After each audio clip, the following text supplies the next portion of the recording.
Engineering कॉलेजकडून आमंत्रण आल्यावर थोडं मलाही जास्त अभ्यास करावा लागला असं मला वाटलं.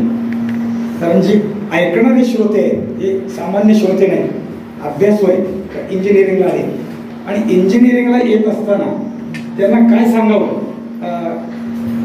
आमच्या अभय सरांनी, उत्पाद सरांनी जो विषय सांगितला मला, हे स्थापत्य आणि शिवाजी महाराज किंवा इंजिनियर शिवाजी महाराज असा विषय मला दिला. मला वाटतं की तुम्हाला ते ऐकायला जास्त आवडेल. बाकी तुम्ही बरंच ऐकायला असाल, माहीत असेल. शिवाजी महाराजांचं चरित्र इतकं ओजस्वी आहे की त्यातले कोणताही गुण वेगळ्या अंगानं एकच मनुष्य वेगळ्या वेगळ्या अंगाने सांगू शकेल किंवा एकच गुण अनेक लोक वेगळ्या वेगळ्या पद्धतीने सांगू शकतील.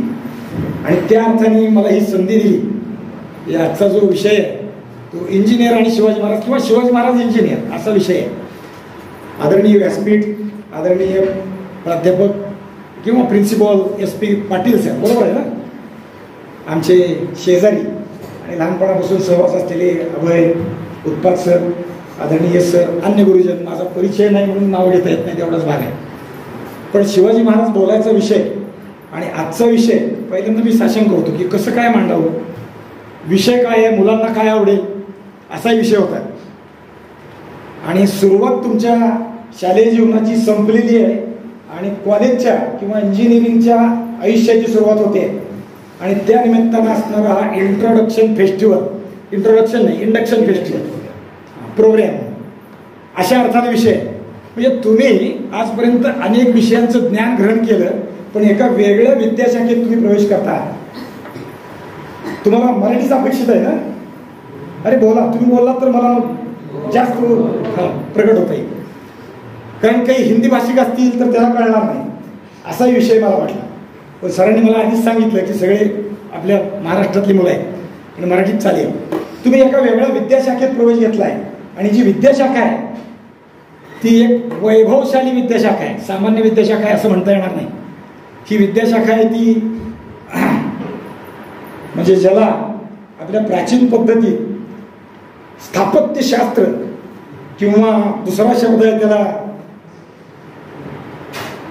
म्हणजे बांधकाम तंत्राचं तंत्र तुम्ही शिकताय. बांधकाम म्हणजे केवळ सिव्हिल इंजिनिअरिंग असा नाही विचार करताय. प्राचीन पद्धतीत त्याचा विचार वेगळ्या वेगळ्या पद्धतीने केलेला आहे. अशा शाखेत तुम्ही स्नातक म्हणून आला आहात आणि आता तुम्ही इथून पुढचं आयुष्य त्याचं अध्ययन करणार आहात. तर आपण कोणत्या विद्याशाखेत प्रवेश केला आहे, याचा इतिहास काय आहे आणि या इतिहासातले माइलस्टोन कोण आहे हे पाहणं गरजेचं आहे. आणि त्या अर्थाने शिवाजी महाराज कसे हे आपल्याला मांडावं असं मला वाटलं. आणि तुम्ही ते शिकायला आलात त्याबद्दल पहिल्यांदा मी तुमचं वेगळ्या ज्ञानाच्या विभागात तुम्ही प्रवेश केला म्हणून अभिनंदन करतो. आणि तुम्ही त्या अर्थाने आता ज्ञान ग्रहण करणार आहात. दैदिप्यमान वैभवशाली इतिहास ज्या राष्ट्राचा आहे आणि ही शाखा सुद्धा अशी दैदिप्यमान आहे, वैभवशाली आहे की ज्यात अनेक महापुरुष याचा अभ्यास करून आपल्यापुढे आलेले आहे. यातून काय करता येऊ शकतं याचं चिंतन आत्ता तुम्ही नव्यानं आलाय त्यामुळे अजून तुम्हाला माहीत नसेल. पण नवनिर्माणाचं काम करणं म्हणजे इंजिनिअरिंग. इंजिनिअरिंगचं जुनं तंत्र आणि नवतंत्र यात थोडा फरक असेल, पण जुन्या परिभाषेत इंजिनियर ज्याला बांधकाम तंत्र म्हणतात, ज्याला यंत्रविद्या म्हणतात जुन्या भाषेत, किंवा ज्याला वीज विद्या म्हणतात आणि त्यालाच नव्या भाषेत काय म्हणतात ते पण सांगतो. बांधकाम तंत्र म्हणजे सिव्हिल इंजिनिअरिंग, वीज विद्या याला इलेक्ट्रिक इंजिनिअरिंग, आणि एक दुसरा विषय मी सांगितला यंत्रविद्या, त्याला मेकॅनिकल इंजिनिअरिंग. हे 3 विषय तुम्हाला शिकताय. पण नव्या तंत्रात अजून विषय कॉम्प्युटराइज्ड जग आलं आणि अजून काही विषय वाढले, खूप आहे. विद्याशाखा इंजिनिअरिंगच्या खूप आहे. साऊंड इंजिनिअरिंग आहे, इलेक्ट्रॉनिक इंजिनिअरिंग आहे, कॉम्प्युटर इंजिनिअरिंग आहे, कॉम्प्युटरमध्ये हार्डवेअर आहे, सॉफ्टवेअर आहे, आणि हे सगळे विषय तुम्ही शिकणार आहात. त्यातलं नवनिर्माण कसं करायचं याचं ज्ञान तुम्ही ग्रहण करणार आहात. म्हणजे तुम्ही त्या अर्थाने आता नव्याने इंजिनियर होणार आहात. पण इंजिनियरचा मराठी शब्द कुणाला सांगता येईल? अभियंता, किंवा अजून एक शब्द आहे स्थपती. स्थापत्यशास्त्र ज्याला म्हटलं जातं. विद्या शाखा जी आहे ते पुराविद्या ही अजून एक भाग आहे त्यातला. पण त्या अर्थाने विचार आपण करतोय. वस म्हणजे स्थपतीतला वस म्हणजे राहणे, वस्ती करणे, आणि त्याचा अर्थ त्यासाठी घर बांधणे या अर्थाने वास्तुविद्या याचा विचार आपल्याला करता येण्यासारखं. वास्तुविद्यात हे सगळ्या गोष्टी अंतर्भूत होतात. पूर्वीच्या काळी वास्तुविद्या हे नाव होतं, पण या सगळ्या गोष्टींचा विचार त्यात केला जायचा, ज्याला आपण आता म्हणजे इंजिनिअरिंगच्या अनेक फॅकल्टी म्हणतो त्या सगळ्या या समाविष्ट व्हायच्या. पाषाण, वीट, माती, दगड यापासून घराचं निर्माण करणं, नुसतं घरच नाही तर नगराची आखणी करणं, नगराची म्हणजे गावाची, आणि ती आखणी करीत असताना आरोग्याच्या सुविधा बरोबरच अन्यही सुविधांची जी गरज आहे त्याचाही विचार प्राचीन काळी केला जायचा. यात मंदिरं बांधणं, राजप्रासाद बांधणं, रस्ते बांधणं किंवा पूल बांधणं, गावाला कोट बांधणं, कूस बांधणं असं ज्याला म्हणतात. कूस म्हणजे गावाला तटबंदी असते. कदाचित कोणाची तरी गावात आता वेस शिल्लक राहिली असेल, कोणाची वेस आहे असं आठवत आहे का? गावाला सांगता येते? तुम्ही अनेक भागातून आहात, मराठवाड्यातून आहात, बीड, जालना, परभणी. बीडमध्ये मोठी वेस आहे. नगर जिल्ह्यात कुणी आहे का नगरमधलं? नगर पाहिलंय कुणी? नगर अहिल्यानगर का त्या परिसरातलं नाही आहे कुणी? बरं, असो. संभाजीनगर तिथलंही कोणी नाही. संभाजीनगरला वेशी आहेत गावाला, माहिती आहे का? नाही माहीत? बोल बोल म्हणजे आम्हाला कळेल. तू पाहिलंय का नाही? तुझं गाव ते तरी कळेल. अनेक वेशी आहेत गावाला, आणि त्या वेशी या गावाच्या संरक्षणाच्या येण्या जाण्याच्या रस्त्याच्या अर्थानं उभारले. हे सगळं तयार करण्याचं तंत्र जिथं शिकवलं जातं त्याला तंत्रविद्या किंवा स्थपतिविद्या असं आपल्याकडे म्हटलं जातं. आणि या अर्थाने 18 वास्तुशास्त्रज्ञांचा प्राचीन ग्रंथात उल्लेख आहे किंवा त्यांनी अनेक ग्रंथ निर्माण केलेले आहेत. 18 लोकांचं आपल्याकडं ज्ञान आपल्याला तिथून आलेलं आहे. त्यात भृगु, आत्री, वशिष्ठ, विश्वकर्मा, मय, नारद, नग्नजी, विशालाक्ष, पुरंदर, ब्रह्मा, कुमार, नंदीश. मी बरोबर नावं सांगतोय, किती लक्षात येतील मला माहित नाही. यातले बहुतेक 2 नावं मी पुढे उल्लेख करेन, ती लक्षात असतील किंवा ऐकले असतील लहानपणी कधी नाही, मग ते लक्षात येत आहे का पहा. शौनक, गर्ग, वासुदेव, अनिरुद्ध, शुक्र आणि बृहस्पती हे 18 वास्तुशास्त्रज्ञ म्हणून आपल्याकडे प्रसिद्ध आहे. पण या सगळ्याचं ज्ञान सगळ्यापर्यंत पोहोचलं असं नाही, पण 2 माणसं मात्र आपल्या सगळ्यांना माहीत आहे. त्यातला पहिला देवांचा वास्तुशिल्पी ज्याला म्हणावं तो म्हणजे विश्वकर्मा. हे नाव बहुतेक जणांनी ऐकलं असेल. नसेल ऐकलं तर परत मी सांगतो कसं सांगतो. आणि दुसरा मय हा दानवांचा वास्तुशिल्पी आहे. कौरव पांडवांच्या कथा जेव्हा लहानपणी ऐकल्या तेव्हा पांडवांनी मय सभा उभी केली असं आपण ऐकतो. जिथं दुर्योधनाची फजिती झाली, रांगोळी समजून पाय टाकला, पाण्यात पडला. जिथं पाणी वाटलं तिथं धोतर सवळं वळ केलं आणि पाणी नसताना तसाच सरळ फरशीवरून चालत गेला. जिथं भिंत आहे वाटली तिथं भिंत आहे म्हणून असा हळूच गेला आणि भिंत नव्हती पडला. किंवा जिथं भिंत नाही असा आभास निर्माण झालाय पण भिंत आहे तिथं थडकला. किंवा अनेक काही दैवी चमत्कार विलक्षण गोष्टी ज्यांनी निर्माण केल्या. तो मय हा दानवातला वास्तुशिल्पी आहे. आणि या मयाने मय सभा निर्माण केली होती पांडवांसाठी. आपण महाभारताच्या कथेत ते ऐकतो. किंवा दुसरा विश्वकर्मा ऐकला असेल. भगवान श्रीकृष्णाने मथुरेतून आपल्या वास्तव्यासाठी नवीन नगरी निर्माण केली. कोणची नगरी सांगा? द्वारका. माहित नाही का? माहिती आहे. समुद्राच्या काठी नवीन नगरी निर्माण केली, द्वारका. द्वारकाचा अर्थच म्हणत असा आहे अनेक द्वारातून प्रवेश करण्यासारखं शहर. 4 अंगाला 4 मोठी प्रवेशद्वारे आणि कडनं सभोवताली गावाला संपूर्ण तटबंदी भिंत बांधलेली होती. ती द्वारका विश्वकर्म्याने निर्माण केली. भगवान श्रीकृष्णाच्या सांगण्याप्रमाणे निर्माण केली. कशी निर्माण केली? अनेक द्वार पाहिजे, गावाची संरक्षणाची व्यवस्था पाहिजे, याचाही विचार भगवंतांनी सांगितला होता. सोन्याची द्वारका निर्माण केली. निदान सोन्याची द्वारका म्हणून तरी लहानपणी कधीतरी गोष्ट ऐकली असेल. ती द्वारका ज्यांनी निर्माण केली तो विश्वकर्मा. आणि त्या विश्वकर्म्याला 5 पुत्र होते. ते 5 पुत्र विश्वकर्म्याच्या एक गुण प्रत्येकाने घेतला. त्यातला कुणी लोहार काम करायचा घेतला, कुणी तांब्याचं काम करायचा घेतला, कुणी बांधकामाचा गुण घेतला, कुणी सोन्याचं काम करायचा गुण घेतला. त्यामुळं ते जे आहेत ते विश्वकर्म्याचे पुत्र अजूनही परंपरे आम्ही त्याचे पुत्र आहेत म्हणतात आणि मानतात. म्हणजे लोहा, कासा, नाही सोना आणि गवंडी, सुवर्णकार हे जे 5 जण आहेत हे विश्वकर्माचे पुत्र मानले जातात. त्यामुळं त्याचा विचार विश्वकर्मा हा स्थपती या अर्थाने आपण विचार करतोय. आणि मग त्यांनी आपल्याला मार्गदर्शन करून ठेवलं. अनेक ग्रंथांची निर्मिती या 18 महापुरुषांनी निर्माण केली. आता कुणी काय केलं कुणी काय केलं सांगत नाही, पण ग्रंथाची निर्मिती केली त्याची फक्त नावं सांगतो. वास्तुशास्त्रावरती एवढे ग्रंथ आपल्याकडे आहेत. संस्कृत आहे, शिकायला हरकत नाही, वाचायला हरकत नाही. कदाचित यातले काही ग्रंथ आपल्या अभ्यासक्रमात नावं येऊन जातील, कॉलेजच्या अभ्यासक्रमात शिकायला असतील. पण बांधकाम तंत्रात 2 तंत्र आहेत, एक द्राविड आणि एक नागर. हिंदुस्थानच्या परिभाषेत द्राविड म्हणजे दक्षिण भारतातलं आणि नागर म्हणजे उत्तर भारतातलं, साधारण असं धरू.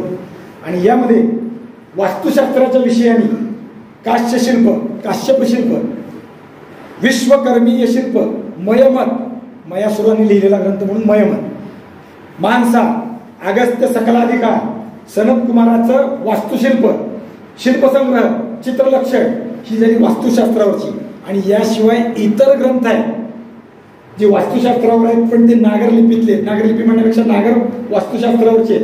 ते विश्वकर्म प्रकाश, समरांगण सूत्र, धार सूत्र, धार मंडल, वास्तुरत्नावली, वास्तुप्रदीप. कदाचित आपल्याला असं वाटेल की हे फक्त बांधकामावरचे, पण हे नुसते बांधकामावरचे नसून यात अनेक विषयाचा अंतर्भाव असतो. म्हणजे घरं कशी बांधावी, नगर कसं बांधावं, नगराचं आरेखन कसं करावं, आणि रस्ते कसे बांधावेत, पूल कसे बांधावेत, बरोबर रथ कसे बांधावेत हेही तंत्र त्यात शिकवलेलं आहे. रथ म्हणण्याचे कारण मला असं की प्राचीन भाषेत रथ ज्याला म्हणतात त्याला आजच्या परिभाषेत आपण कार म्हणतो, 4 व्हीलर म्हणतो.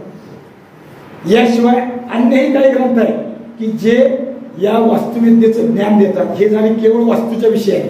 पण वास्तूच्या विषयाशिवाय अजून काही संस्कृत ग्रंथ आहेत की त्यात बांधकामाचे आणि वेगळ्या वेगळ्या निर्मितीची केंद्र कशी निर्माण करावी आणि ते कसं शिकवावं याच्याबद्दल मत आहे. शैवागम, वैष्णव पंचरात्र, अत्रिसंहिता, वैखानस आगम, तंत्रग्रंथ, तंत्रसमुच्चय हे ग्रंथ आहे. वैदिक वाङ्मय आहे, कामंदकी आहे, मनुस्मृती आहे, रामायण आहे, महाभारत आहे, शुक्रनीती आहे, कौटिल्याचं अर्थशास्त्र आहे. यात प्रत्येकाने इतकं सांगून ठेवलंय, एवढा नुसता अभ्यास केला तरी माणूस इंजिनियर होईल. हे नवीन होतच आहे, मी काही त्याला म्हणत नाही. बृहत्संहिता आहे, म्हणजे खूप विषय आहे. आणि या सगळ्या गोष्टीतून वास्तूचं तंत्र डेव्हलप केलं गेलेलं आहे, आपल्याला ते शिकवलं गेलेलं आहे. आणि त्या काळच्या व्यवस्थेप्रमाणे, त्या काळच्या लोकांच्या राहण्याच्या गरजेप्रमाणे सगळ्यात महत्वाचं जर काही असेल त्यात सगळ्यात महत्वाचं काही जर असेल तर राहणाऱ्या लोकांच्या सुरक्षिततेचा विचार या सगळ्यांनी प्राधान्याने केला. मग ती घरातली सुरक्षितता असेल किंवा नगराची सुरक्षितता असेल, एकट्या घरातल्या एकट्या माणसाची नाही, अख्ख्या नगराची सुरक्षा. मग ती कशी करावी तर त्याच्यासाठी गावाला कोट घालावा, कुसू घालावं, गाव बंदिस्त करावं. कारण त्या काळी वन्य श्वापदांचा त्रास होता, ती गावात येऊन त्रास द्यायची आणि ते होऊ नये म्हणून गावाला भिंत घालायची. हे जसं आहे तसं त्या काळात म्हणजे जुन्या काळात परिभाषेत गावाच्या विषयाने विचार करीत असताना गावात राहणारा एखादा गट दुसऱ्या गावातला दुसरा गट यांचा सतत संघर्ष व्हायचा प्राबल्यासाठी. आणि या संघर्षातून संरक्षण असलं पाहिजे म्हणून काय पाहिजे तर गावाला तटबंदीची आवश्यकता आहे.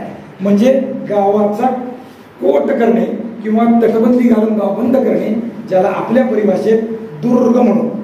दुर्ग म्हणजे किल्ला बांधणे. लहानपणी आपण किल्ले दिवाळीचे बांधले असतील बहुतेकांनी सगळ्यांनी, निदान तेवढे तरी पाहिले का नाही पाहिले पुढचा विषय आहे. त्यामुळे दुर्ग बांधणीचं तंत्र या सगळ्या ग्रंथात सांगितलेलं आहे, त्याचा विचार आपण करणार आहोत. हे सगळं मी प्राचीन भारताचं सांगतोय, पण याचा शिवाजी महाराजांचा संपर्क काय, शिवाजी महाराजांचा विषय काय, हा विषय आपल्याला येणार आहे. कारण आपण अभ्यास करीत असताना हे सगळं शिकणार आहोत. पण हे शिवाजी महाराजांना कनेक्शन कसं आहे. आम्ही आजपर्यंत शिवाजी महाराज ऐकले, वाचले, शिकले, अभ्यासले, पण आम्हाला इंजिनिअरिंग शिवाजी महाराज कधी शिकवले असं वाटत नाही. आम्हाला शिवाजी महाराज शिकवले, नेते शिकवले, शिवाजी महाराज शिकवले, योद्धे शिकवले, शिवाजी महाराज शिकवले, सेनापती शिकवले, शिवाजी महाराज शिकवले, रक्षक शिकवले, प्रजाहितवत्सल राजा म्हणून शिकवले किंवा अनेक गुण शिकवले. शिवाजी महाराजांचं चरित्र इतकं बहुअंगी आहे. पांडित्य म्हणून शिवाजी महाराजांचा गुण फार विलक्षण आहे. प्रत्येक गोष्टीत वेगळा वेगळा विषय सांगण्यासारखा आहे. शिवाजी महाराज प्रत्येक गुणात मातृपितृंची भक्ती कशी करावी किंवा आईच्या वडिलांच्या आज्ञेत कसं राहावं, त्यांचा आदर्श कसा ठेवावा हे शिवाजी महाराज बघून आम्ही शिकू शकतो. खूप उदाहरण आहे.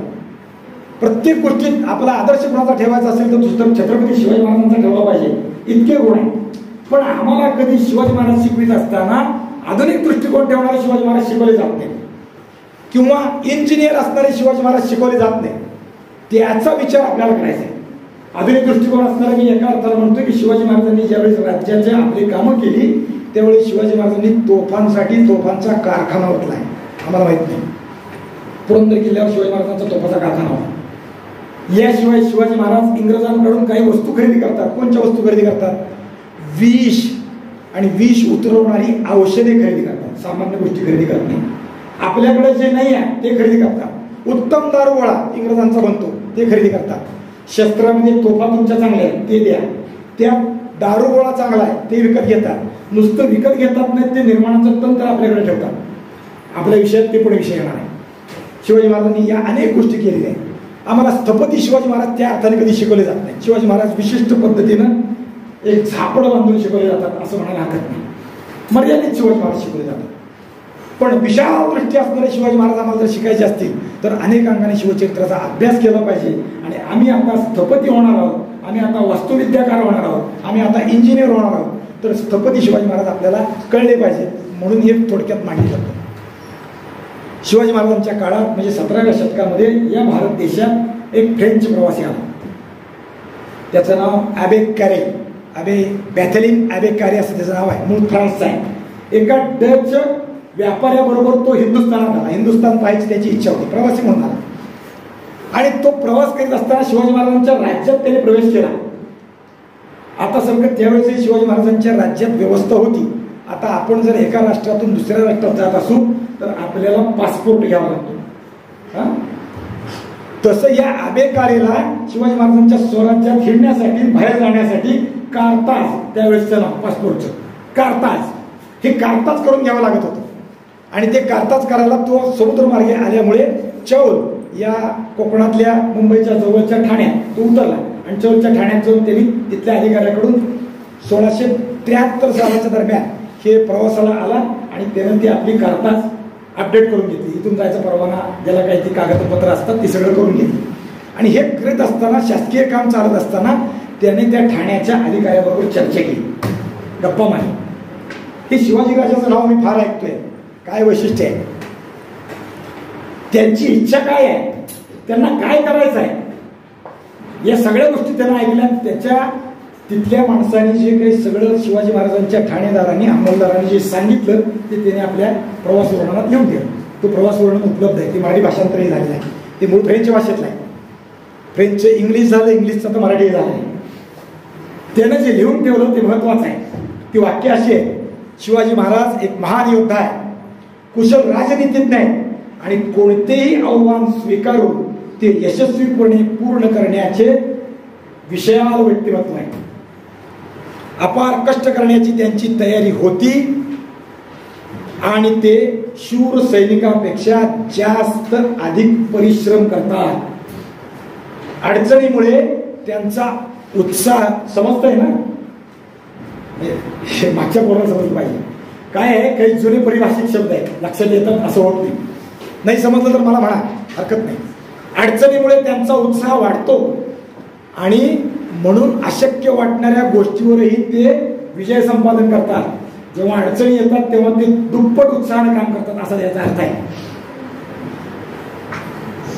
उत्तम सैनिक तर ते आहेतच, पण त्याहून विशेष म्हणजे ते अभियंत्यापेक्षा अधिक चांगल्या किल्ल्याच्या बांधकामावर त्यांची पकड आहे. हे मी नाही सांगत, ॲबेकारे सांगतो, फ्रेंच प्रवासी सांगतो. शिवाजी महाराजांची किल्ल्यातली बांधकामाची जी निष्णातता आहे ती एखाद्या अभियंत्यापेक्षाही उत्तम आहे. आपला विषय बाकीच्या सगळ्या गोष्टी माहीत आहे, पण स्थापत्य म्हणून, किल्ल्याचं बांधकाम म्हणून शिवाजी महाराज अभियंत्यापेक्षा उत्तम कसे आहे हे तो पोर्तुगीज आपल्याला सांगतो. पोर्तुगीज नाही, फ्रेंच माणूस सांगतो. म्हणजे आम्हाला या अर्थाने आम्ही कधी विचार करीत नाही. आणि तो अजून पुढच्या दोन गोष्टी सांगतो. या सगळ्या गोष्टी अभियंत्याला, इंजिनियरला लागू आहे. शिवाजीराजांचं भूगोलाचं ज्ञान अफाट आहे. त्यांना या देशात आणि बाहेरच्या देशात झाडाझुडपापासून ते मोठ्या मोठ्या वृक्षांपर्यंत सगळ्या गोष्टींचं ज्ञान आहे. नुसतं एवढंच नाही तर त्यांना शहरांबरोबर लहान लहान वाड्या वस्ती यांचंही ज्ञान आहे. कुठं काय आहे, कुठं काय आहे, लोकेशन त्यांना कळतात असा त्याचा अर्थ आहे. कारण शिवाजी महाराजांनी आपल्या चरित्रात या लोकेशनचा योग्य वापर केला आहे. त्यावेळेस ते तुम्हाला सांगेल. शिवाजी महाराजांकडे या सगळ्यांची खडानखडा माहिती आहे. नुसतं एवढं नाही तर शिवाजी महाराजांकडे जगाचा अप टू डेट अचूक असणारा नकाशा आहे. कुठं काय पिकतं, कुठल्या देशात कोणत्या वनस्पती आहे याबद्दल त्या नकाशात सगळं काही आहे. हा फ्रेंच प्रवासी शिवाजी महाराजांच्या काळातला सांगतो. आणि मग या अर्थाने आम्ही अभ्यास का नाही करत, त्या अर्थाने आम्ही अभ्यास केला पाहिजे म्हणून मुद्दामून आपण तो विचार व्यक्त करतो. याबरोबर शिवाजी महाराजांच्या विषयाने शिवाजी महाराज लहानपणी काय शिकले याबद्दल एक ग्रंथ आहे. लहानपणी शिकले असा नाही, पण शिवचरित्राच्या अर्थाने एक ग्रंथ आहे. शिवाजी महाराजांचे समकालीन किंवा शिवाजी महाराजांच्या सतत बरोबर असणारे, आग्र्याच्या भेटीत जे महाराजांच्या बरोबर होते, इथंही महाराष्ट्रात जे बरोबर होते, ते कवींद्र परमानंद गोविंद नेवास्कर त्यांचं नाव. या परमानंदांनी शिवाजी महाराजांच्या सांगण्यावरूनच शिवाजी महाराजांचं चरित्र लिहिलेलं आहे. माहित आहे कोणाला, कोणी वाचलंय? आपल्याला फक्त 4थीच्या पुस्तकातले शिवाजी महाराज माहित आहे. अनुपुराण किंवा शिवभारत असं त्याचं नाव आहे. दुर्दैवाने त्याचे फक्त 29 अध्याय उपलब्ध आहे. पुढचे अध्याय उपलब्ध नाही. शाहिस्तेखानाच्या भेटीपर्यंतच त्यात मजकूर उपलब्ध आहे. पुढचा दुर्दैवाने सापडलेला नाही, अजूनपर्यंत सापडला नाही. पण जो सापडला आहे तो पण आपल्या महाराष्ट्रात न सापडता तंजावरला सापडला आहे. तंजावरला शिवाजी महाराजांच्या एका भावाची शाखा आहे. एकोजीराजे भोसले म्हणून जे होते शिवाजी महाराजांचे धाकटे भाऊ, त्यांची शाखा आहे. तिथं सरस्वती महाल लायब्ररी म्हणून मोठं हस्तलिखिताचं ज्याला संग्रहणी आहे, त्यात ते सापडलं मराठी अभ्यासकांनी आणि ते आपल्याकडे प्रकाशित झालं. ते आता उपलब्ध आहे. तुम्हाला कधी वाचायला मिळालं तर वाचा. त्यात शिवाजी महाराजांच्या लहानपणापासून शहाजी महाराज किंवा मारोजीराजे यांच्यापासूनचा सगळा इतिहास त्यांनी लिहिलेला आहे. आणि मग शिवाजी महाराज जन्मानंतर काय काय शिकले याबद्दल त्यांनी लिहिलेलं आहे. त्याच्या एका अध्यायामध्ये सविस्तर उल्लेख आहे. तो उल्लेख असा आहे, व्यायाम व वास्तुविद्यायाम. शिवाजी महाराज व्यायाम करायला शिकले आणि दुसरं काय शिकले, वास्तुविद्या शिकले. म्हणजे घर बांधायला शिकले. म्हणजे घर बांधणी, नगर बांधणी आलं, पूल बांधणी आलं, सगळा विषय आला. व्यायाम वास्तुविद्यायाम होराशु गणितेश्वपी. ज्योतिषशास्त्र, होरा म्हणजे ज्योतिषशास्त्र, गणितेश्वपी म्हणजे गणित शिकले. धनुर्वेद चिकित्सायाम, चिकित्सा करायला शिकले. चिकित्सा म्हणजे मेडिकलची जशी चिकित्सा असते तो पण अर्थ आहे. आणि धनुर्वेदही शिकले. धनुर्वेद याचा अर्थ धनुष्यबाण चालवणे हे जसं आहे तसं धनुर्वेदामध्ये सगळी शस्त्रविद्या अंतर्भूत होती. ढाल, तलवार, काठी, पट्टा, लाठी, गोताटी, भाला, विटा, फरेगदगा, ही जी सगळी शस्त्र आहेत, छुरिका, ही सगळी शस्त्र यात शिकली, धनुर्वेदात शिकली. त्याची चिकित्सा करायला शिकली. मते सामुद्रिके पुन्हा. सामुद्रिक म्हणजे ज्योतिषाचा हस्त सामुद्रिक, हात पाहून पाहायचं जे ज्योतिष असतं ते शिकले. तासु तासूच भाषेषु छंदसूच सुभाषिते. सुभाषित शिकले, छंदशास्त्र शिकले. तासु तासु भाषेषु म्हणजे विविध भाषा शिकले. आम्हाला वाटतं की शिवाजी महाराजांना फक्त मराठी येते. नाही, शिवाजी महाराजांना मराठी येते, हिंदी येते, उर्दू येते, कानडी येते, संस्कृत येते. ते बोललेले, तो विषय आपल्याला कळतो पुढे. चर्या स्विभर रथास्वाना तथा लक्षणेश्वपी. रथ बांधायला शिकले. हत्ती घोडे यांची लक्षणं शिकले. चर्या देहबोधी शिकले. आरोहणे प्रतरणे. हत्तीवर, घोड्यावर, रथात चढणं आणि उतरणं सोपं असतं नसतं. युद्ध काळात उतरणं चढणं हे अवघड असतं. ते चढायला करायला शिकले. घोड्यावर चढायला, घोड्यावर बसायला फार अवघड आहे. घोड्यात 72 घोडे असतात. त्याला लवकर कळतं वर बसणाऱ्या माणसाला घोडा चालवता येतो का नाही, कारण मध्ये तसं होत नाही. जर माणसाला घोडा चालवायला येत नसेल तर घोडा वरच्या माणसाला टाकून देतो. लक्षात ठेवा. कधी घोडा कुणाला हाताळला असेल, कुणाच्या शेतात असेल तर बघा एकदा प्रयत्न करून खरंच घोडा चालवता येतो का नाही. मोटरसायकल चालवण्यात घोडा चालवणं सोपं नाही. शिवाजी महाराज ते शिकले. चक्रमेच विलंघने. चक्र रचायला शिकले, त्याचं उल्लंघन करायला शिकले. कृपाणे चाप चक्रेशु प्राश पट्टीश शक्तिशु. कृपाण म्हणजे तलवार, चाप म्हणजे धनुष्य, चक्र म्हणजे चक्र, चाक, सुदर्शन चक्र जसं म्हणतो तसं त्या काळात एक चक्राचं पद्धती होती. आता शीख लोक ते निहंग असतात, ते डोक्यात चक्र बांधून फिरतात. जसं सुदर्शन चक्र फिरवतात आणि मारतात तसं ते चक्र बोटात अडकून फेकून मारता येतं. आणि दुसरं असं चिमटीत धरून नाही फेकता येतात. रिंग खेळतात का नाही लहान मुलं, माहिती आहे का? रिंग माहीत आहे नाही? अरे काही तुम्ही खेळत नाही दिसतंय. ते तसं खेळतात. ते चक्र चालवायला शिवाजी महाराज शिकले. पट्टी म्हणजे पट्टा शिकले, दांडपट्टा शिकले. शक्तिशिव, शक्ती नावाचं एक शस्त्र आहे ते शिकले.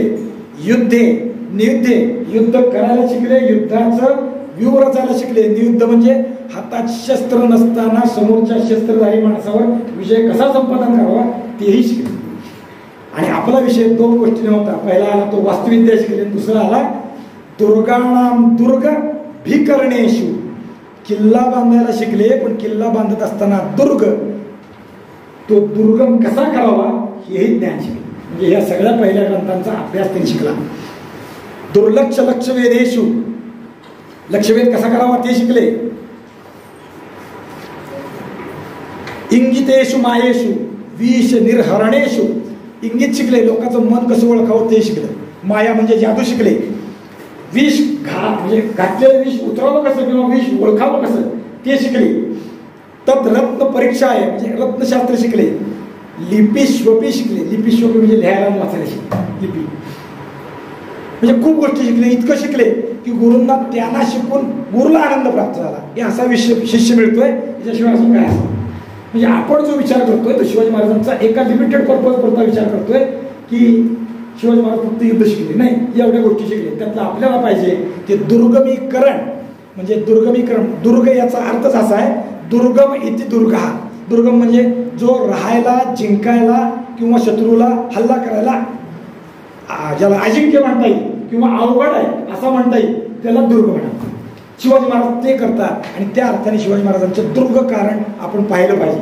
दुर्ग कारण म्हणजे किल्ले बांधणी हा विषय आपल्याला पाहिला पाहिजे. महाराजांचा स्थापत्याचा काय संबंध असं लोकांना वाटतं, पण इथं तो संबंध लक्षात येतो. शिवाजी महाराज काय शिकले? अबेकारे सांगतो ते उत्तम इंजिनियरपेक्षाही चांगले किल्ले बांधतात. दुसरा मनुष्य सांगतो ते वास्तुविद्या शिकले, ते किल्ले बांधायला शिकले. आणि या अर्थाने अजून एक विद्वान शिवाजी महाराजांच्या अर्थाने बोलतात, ते पण पूर्व आपला जेव्हा विषय येतोय तेव्हा बोलतोय. शिवाजी महाराजांचं आज्ञापत्र नावाचं पुस्तक आहे, त्यातलं 8वं प्रकरण जे आहे त्यात शिवाजी महाराज आज्ञापत्र म्हणजे शिवाजी महाराजांनी राज्य कसं चालवावं याच्याबद्दल दिलेल्या गाईडलाईन. ते पुढं रामचंद्र पंत अमात्य या नावाचे शिवाजी महाराजांच्या पदरी असणारे अमात्य होते. त्यांनी राजाराम महाराजांच्या काळात शिवाजी महाराजांनी कसं राज्य चालवलं याच्याबद्दल मार्गदर्शन करणारा ग्रंथ लिहा म्हणून राजाराम महाराजांनी सांगितल्यावरून ग्रंथ लिहिला. त्याला म्हणतात आज्ञापत्र. आणि त्या आज्ञापत्राचं 8वं प्रकरण जे त्याची सुरुवातच अशी आहे, संपूर्ण राज्याचे सार ते दुर्ग. दुर्ग रस्ता देश मोकळा होतो. लक्षात येत आहे तुम्हाला? किल्ला नसेल तर देश उद्ध्वस्त होतो. राज्याचं सार म्हणजे किल्ला म्हणजे बळकटीकरण ते आहे. देशात परचक्र येताच निराश्रय प्रजा भग्न होते आणि देश उद्ध्वस्त होतो. म्हणून किल्ला चांगला बांधावा, चांगलं त्याचं रक्षण करावं ही भूमिका त्यात आहे. पूर्वीच्या राजांनी देशात शाश्वत असे किल्ले बांधले, इमारती अशा बांधल्या किल्ल्यात आहे. शाश्वत म्हणजे चिर असणाऱ्या, कायम नीट राहतील अशा. परचक्र संहार करून दुर्गाश्रयी परिहार केला. परिहार परचक्र आलं तर ते दुर्गाचा आश्रय घेतला आणि त्याच्याकडे परचक्राचं पाणीपत्य केलं. म्हणजे गडकोट किल्ले जे आहेत आज आम्ही किल्ले म्हणून पाहायला जातो, ते किल्ले नुसते किल्ले नाहीत. तर शिवाजी महाराजांच्या परिभाषेत किल्ले म्हणजे राज्याचं सार आहे, सर्वस्व आहे. ज्याला राज्य पाहिजे त्याने गडकोट हेच राज्य असं समजावं. गडकोट हेच राज्याचं मूळ असं समजावं. गडकोट हाच राज्याचा खजिना असं समजावं. गडकोट म्हणजेच सैन्याचं बळ असं वागावं. गडकोट म्हणजे खरी राज्यलक्ष्मी असं वागावं. गडकोट म्हणजे वसतिस्थळ आहे, सुखनिद्रागार आहे, प्राण संरक्षण आहे. या विचाराने नवीन गडकोट बांधावे आणि जुने आहेत त्याचा जीर्णोद्धार करावा किंवा आपल्याला साजेशीर पद्धतीने त्याचं बांधकाम करावं. त्या अर्थाने सगळा विषय इथं पुन्हा येतो. काय शिकले हे पुढं बोलले, ते आधी शिकले म्हणून बोलले. परमानंद आपल्या 10व्या अध्यायात जे सांगतात शिवाजी महाराज शिकले ते आता सगळं त्या अर्थाने आपण विचार करतोय. श्रुती स्मृती पुराणेषु भारते दंडनीतीषु समस्तेषु शास्त्रेषु काव्ये रामायणे तथा. काय काय शिकले? स्मृती शिकले, स्मृती शिकले, काव्य शिकले, रामायण शिकले, महाभारत शिकले, दंडनीती शिकले, सकल शास्त्र शिकले, त्यामध्ये वास्तुविद्या शिकले. मग अशा आपण विचार केला ते सगळा विषय तिथे येतो. म्हणजे किल्ले बांधायचं तंत्र जे आहे ते पुरातन आहे, ते आपल्याकडं परंपरेनं चालत आलाय. पण किल्ले बांधणारा या देशातला शेवटचा राजा म्हणजे छत्रपती शिवाजी महाराज आहे. त्यानंतर कोणी किल्ले बांधलेले तेवढे उत्तम बांधले तर नाहीच. एखादा असेल पण शिवाजी महाराजांसारखा उत्तम किल्ला बांधलाय असा एकही माणूस सापडत नाही. बरं एक बांधलाय असं नाही.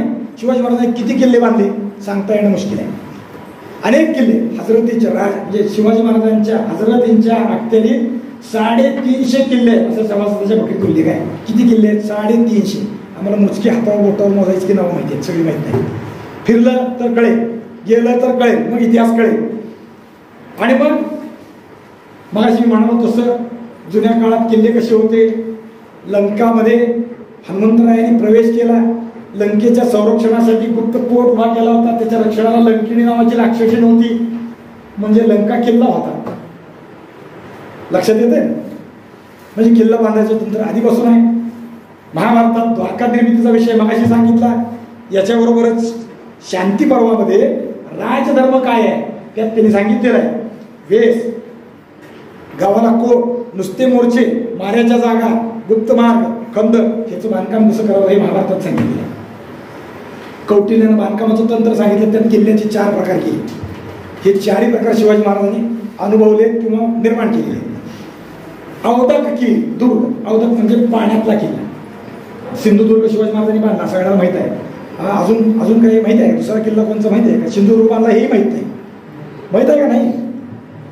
अरे मोकळेपणाने तुम्ही बोललात तर जरा म्हणजे हा संवाद दुतर्फा चालेल. एकट्या बाजूने चाललेला काही मजा नाही. तुम्ही इंजिनिअरिंग मध्ये जाता आहात तर त्या अर्थाने चाललं पाहिजे. अवदक म्हणजे उदकातले म्हणजे पाण्यातले किल्ले.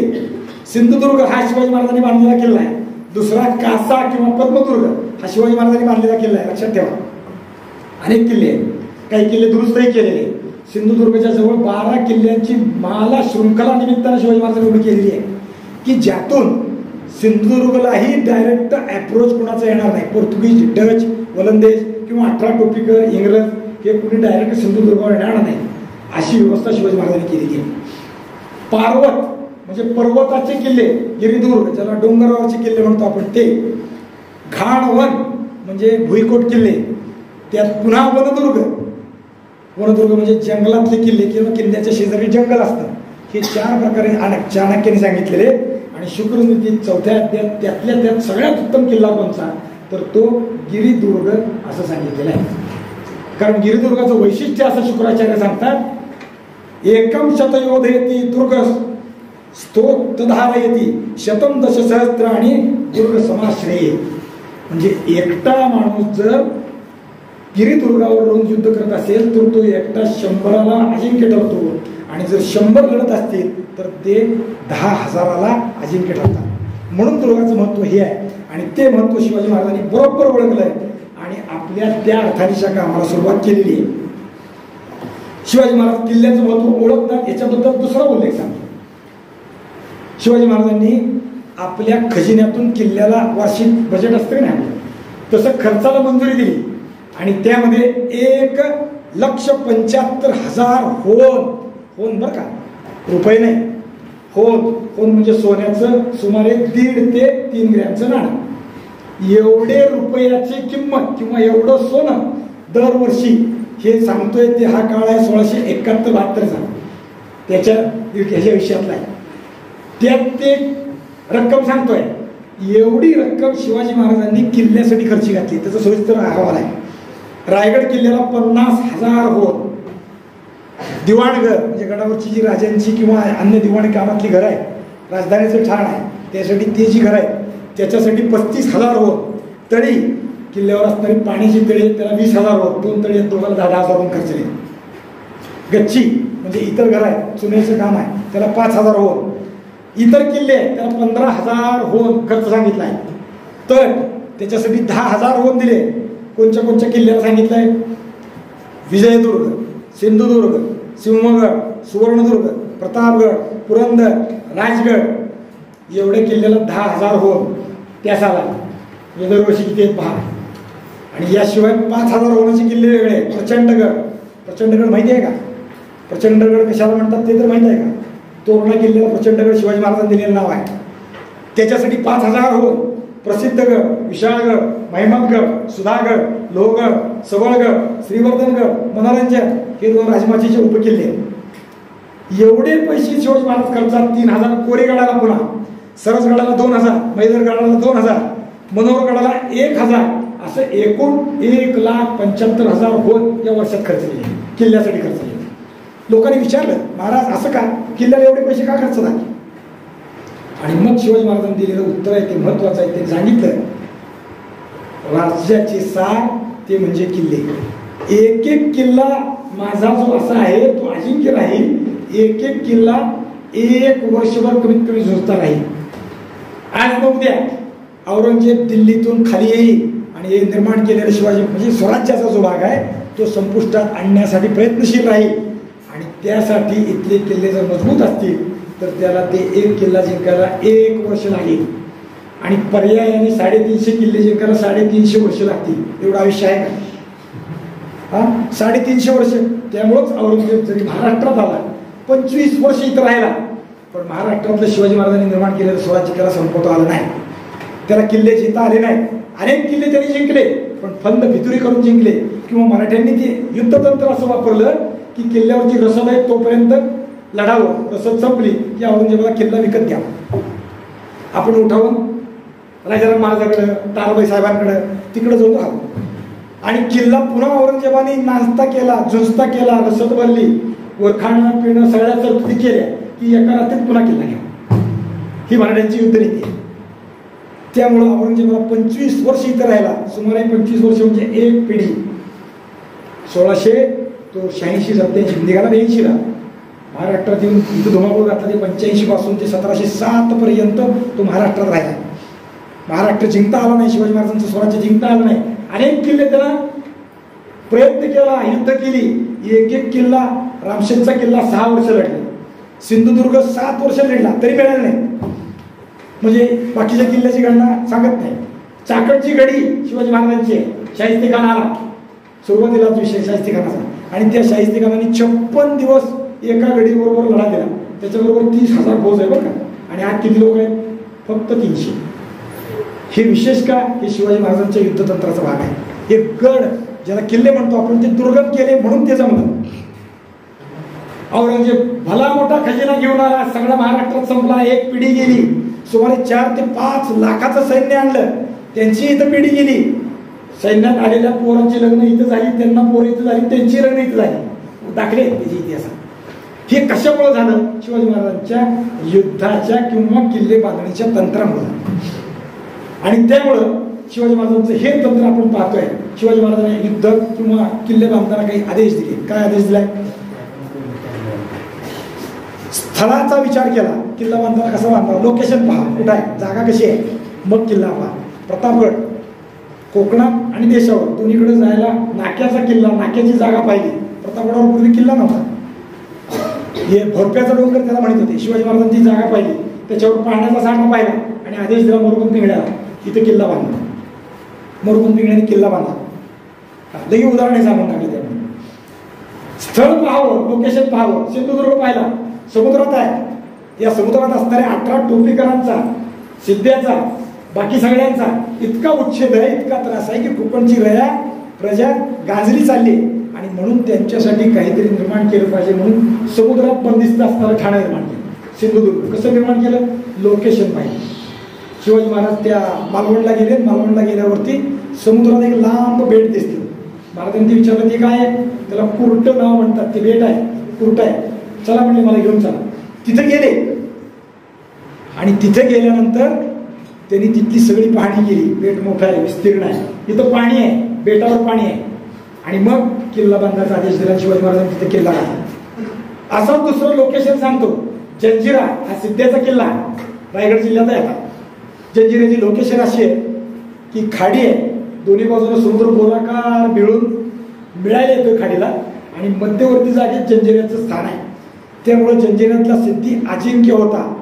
शिवाजी महाराजांच्या आधी 200 वर्ष ते ठाणं सिद्ध्याकडे होतं. पूर्वी रामा कोळ्याकडे होतं. आणि रामा कोळ्याने ते ठाणं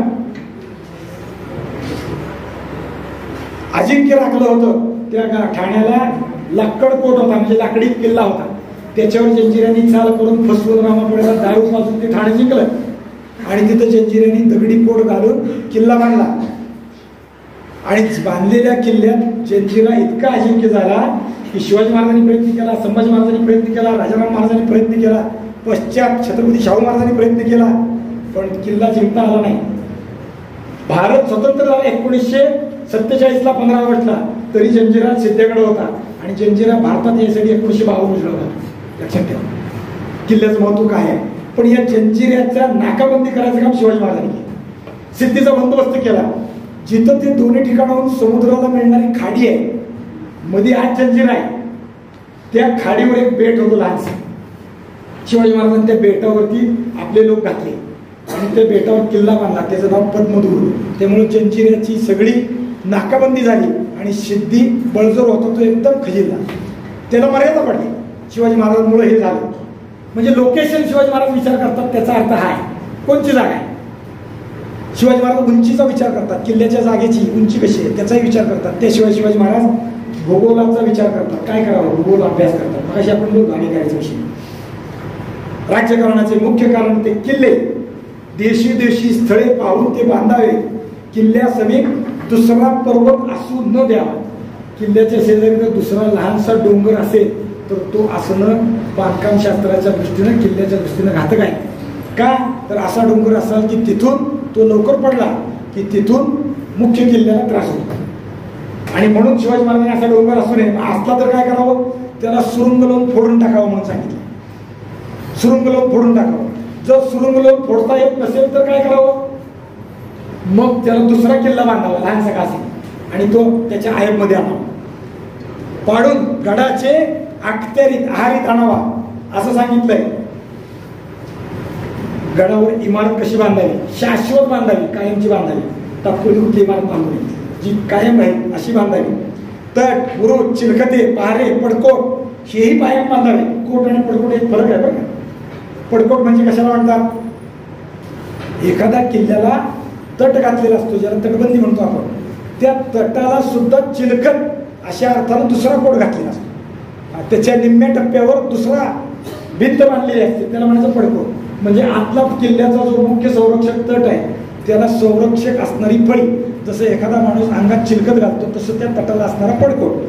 त्याचा विचार केलाय शिवाजी महाराजांनी. ते बांधूनही दाखवले. पुढे त्याचं उदाहरण आपण पाहणार आहोत.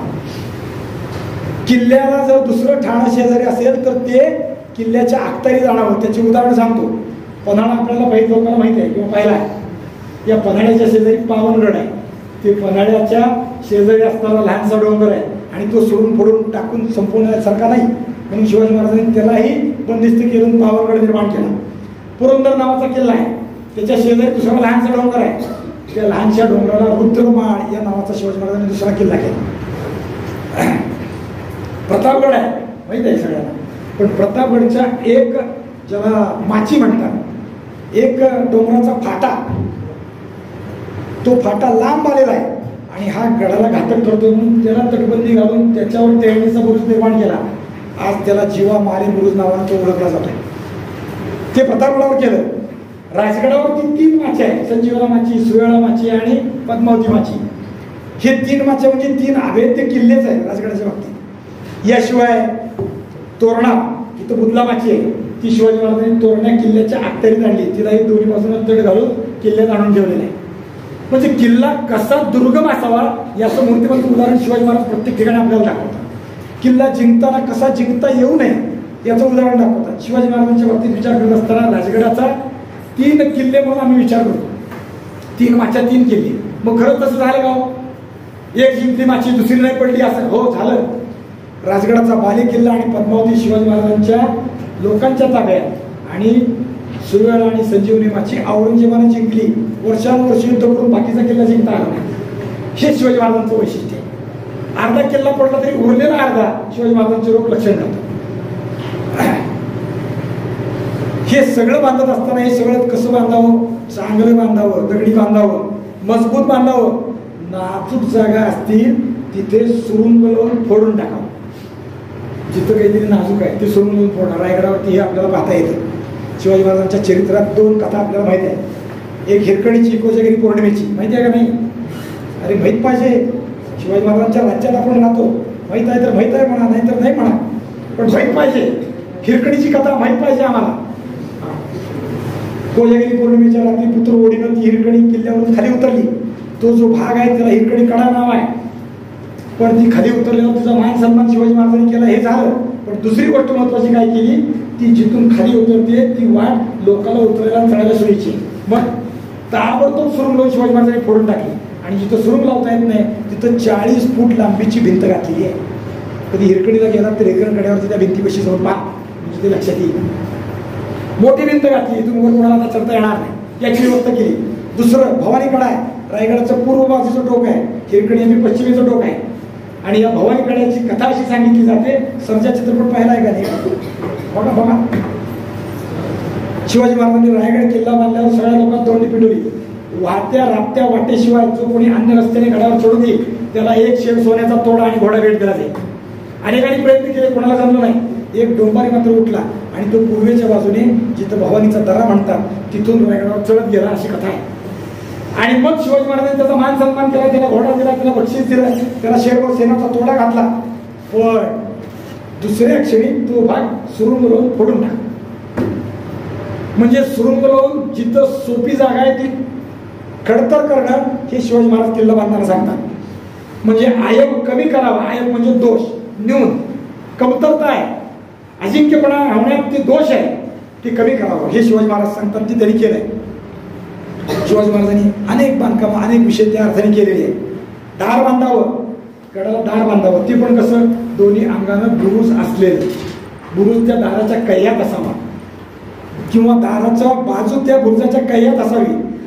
बुरुज आणि दार बांधताना कसं बांधावं, खालून बुरुजावर आणि दारावर मारा होऊ नये असं बांधावं. दुसरं, येता जाता रहदारीचा मार्ग पाहून बुरुजाच्या तो मार्ग आहारी करावा. म्हणजे खालनं येणारा जो रस्ता आहे ना तो त्या बुरुजाच्या आहारी असावा. बुरुजावर उभारलेल्या मावळ्याला तो रस्ता दृष्टिक्षेपात असला पाहिजे. खालून कोण येतंय, कोण जातंय, फरका असेल तर कोण मारता आला पाहिजे. खालच्याला वरचं मारता येत नाही, वरच्याला खालचं मारणं सोपं असतं. काही वेळा नुसता दगड ढकलला तरी चालतो, काही वेळा गोफण मारली तरी चालते, काही वेळा धनुष्यबाणाचा बाण चालतो, काही वेळा बंदूक चालते. रायगडाच्या महादरवाजावर शिवाजी महाराजांच्या काळात 2 बंदूकवाले भरकंदाज 24 तास भरलेली बंदूक घेऊन उभारलेली असायची. भरकंदाज म्हणजे बंदूकवाले 24 तास, कधीही संशय आला की गोळी झाडाला मोकळे पाहिजे. आणि शिवाजी महाराज दक्ष आहे. पुढं भरलेली बंदूक एकदा या वर्षी भरली, पुढल्या वर्षीपर्यंत काही झालं तर तशीच नाही ठेवायची. दर रविवारी तिचा भार काढायला, नवीन दारू भरायची. म्हणजे पहिली भरलेली गंजून गेली, बंदूक तशीच साधळली, उपयोग नाही हा विचार शिवाजी महाराज करतात. तो विषय महत्वाचा आहे. बुरुजाचे आहारी करावे, म्हणजे बुरुजाची रचना कशी करावी शिवाजी महाराजांनी सांगितलेली आहे. खालून असे बुरुज बांधा की दार आतलं दिसलं नाही पाहिजे. आता मी शिवाजी महाराजांचे किल्ले कुणी पाहिले सांगा. रायगड पाहिला, कुणी पाहिला हात वर करा. छान छान. अजून काही पाहिलंय? सिंधुदुर्ग पाहिला, राजगड पाहिला, पाहिला का? वा वा. अजून बर. शिवाजी महाराजांनी बांधलेली किल्ल्याचं जे वैशिष्ट्य आहे, प्रतापगड पाहिला का? हा, त्याचं वैशिष्ट्य पहिलं असं, हे दाराचा जो सांगितलेला आदेश आहे ते शिवाजी महाराज बांधकाम शास्त्रातले म्हणून सांगितलेलं आहे. दार खालून दिसू नये, म्हणजे दार पडत नाही. दाराला वळण असावं, बुरुजाच्या आहारी दारात जावं.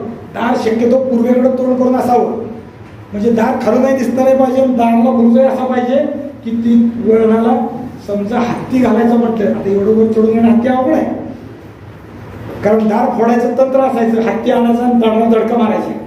ते होऊ नये, हत्ती चालता येऊ नये, त्याला जागा कमी राहिली पाहिजे. कारण हत्तीला जर धडक मारायची असेल तर मागे यावं लागतं, मग धडक मारावं लागते. दुसरं, लाकडाचा मोठा अड्डा असतो, हे लोखंडाचा सोट असतो, सोट तो असा धरून आदळतात दारावरून, दार मोडतात. ते करायला मागे जायला जागा पाहिजे. ती जागा रायगडावर शिल्लक ठेवली नाही. ती जागा सिंधुदुर्गावरही शिल्लक नाही आहे, कुठंच प्रतापगडावरही नाही. हे शिवाजी महाराजांनी बांधलेली किल्ले त्यांची नावं मी थोडक्यात सांगतोय, सगळीच सांगत नाही. म्हणजे दारावर हल्ला करायचा सोपं नाही. त्याला गोमुखी रचनेचं दार म्हणतात. गाईचं मुख कसं असतं, असं वळून आलेलं असतं आणि ते पुढच्या बाजूला लहान असतं, मागे मोठं झालेलं असतं.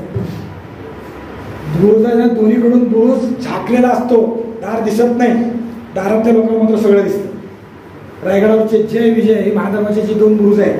हे समुद्र सपाटीपासून इतक्या उंचीवर आहे की कसे बांधले आश्चर्य वाटतं. एक एक दगड आहे ना एक एक दगड आपल्या हातात कवळ्यात बसत नाही. कसं बांधला, कसा त्या जागी नेला, अजून बुद्धी चालत नाही, पण नेला, बांधला, उत्तम जागा केला. 70 आणि 75 फूट जमिनीपासून, तिथल्या जमिनीपासून या बुरुजाची उंची आहे. आत्ता अजून मतिभंग होते या महादरवाज्यात. अजून आपल्याला जायचं म्हटलं तर शेवटच्या 50 पायऱ्या आहेत ना, चालता येत नाही अशा खडतर आहे. चढायचं म्हटलं तर दम भरतो. BP शुगरवाल्यांनी धाडसच करू नये. ज्यांनी रायगड बघितला त्याला लक्षात आला असेल का रोपवेने गेला, रोपवेनं नाही, चालत जा, कधीतरी एकदा चालत जा, त्याशिवाय कळत नाही. शिवाजी महाराजांचं महत्व जाण्याचं असेल तर ते अंगी आलं पाहिजे, म्हणून चालत जा. या अर्थाने रायगड पहा, गोमुखी रचना दरवाजाची या पद्धतीने आहे. याला दुसरंही नाव आहे, हत्ती घालता येत नाही, शेर हाजी. चिलखती बुरुजाला शेर हाजी म्हणतात, याला गोमुखी म्हणतात. किल्ला बांधत असताना काय करावं, किल्ला दुर्गम करावा. म्हणजे दुर्गम कसा करायचा, किल्ल्याच्या परिसरात झाडी वाढवायची. मुद्दा म्हणून हेतुता जर कमी असेल तर वाढवायची, लावायची, दुर्गम करायचा. किल्ल्यावर येणारे असणारे रस्ते मोडून टाकायचे. एका राखत्या वाटेशिवाय अन्य रस्ते ठेवायचे नाही. हे बांधकामशास्त्रातलं तंत्र शिवाजी महाराज इथं वापरतात. किल्ला दुर्गम कसा करावा ते सांगतात. पण गडावर एक दरवाजा असू नये, कारण ते दार पडलं किंवा त्या दाराला मोर्चे लागले की आतल्या लोकांची कोंडी होती. आणि म्हणून शिवाजी महाराज सांगतात एक दरवाजा असता कामा नये. गडाला 2-4 चोर दिंड्या किंवा अन्य वाटा असाव्या. रायगड तुम्ही पाहिला आहे, सांगा रायगडाला दार किती? महादरवाजा माहिती आहे, चोर दरवाजा माहिती आहे का? रायगडाचा चोर दरवाजा, रायगडाचा वाघ दरवाजा पहा. शिवाजी महाराजांनी ठेवलेला विचार एवढा विशाल आहे की महादरवाजा पडला, आता रायगडाचा सगळा ताबा जाणार. त्यावेळी येसुबाई साहेबांनी राजकुटुंब एका ठिकाणी राहून धक्का होतो म्हणून राजाराम महाराजांना वाघ दरवाजाने खाली सोडलं. दरवाजा असा वापरावा, आपत्काळात कसा वापरावा. इतर वेळी हे सर्व दार किंवा चोर दिंड्या या मातीने चिणून ठेवाव्या, ते राखते ठेवणे. जेव्हा गरज आहे तेव्हा ते काढायचं आणि वापरायचं. शिवाजी महाराज असा वापर करतात. राजगडावरती शिवाजी महाराजांच्या प्रत्येक माचीवर 2-2 दार आहे. आळू दरवाजा, गुंजवणी दरवाजा, पाली दरवाजा, चोर दरवाजा, असे अनेक दार आहेत.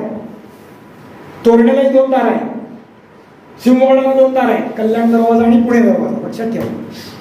प्रतापगडाला मुख्य भातवार जसं आहे तसं चोर वाट आहे. 2 ठिकाणी चोर दंडी आहे प्रतापगडावर.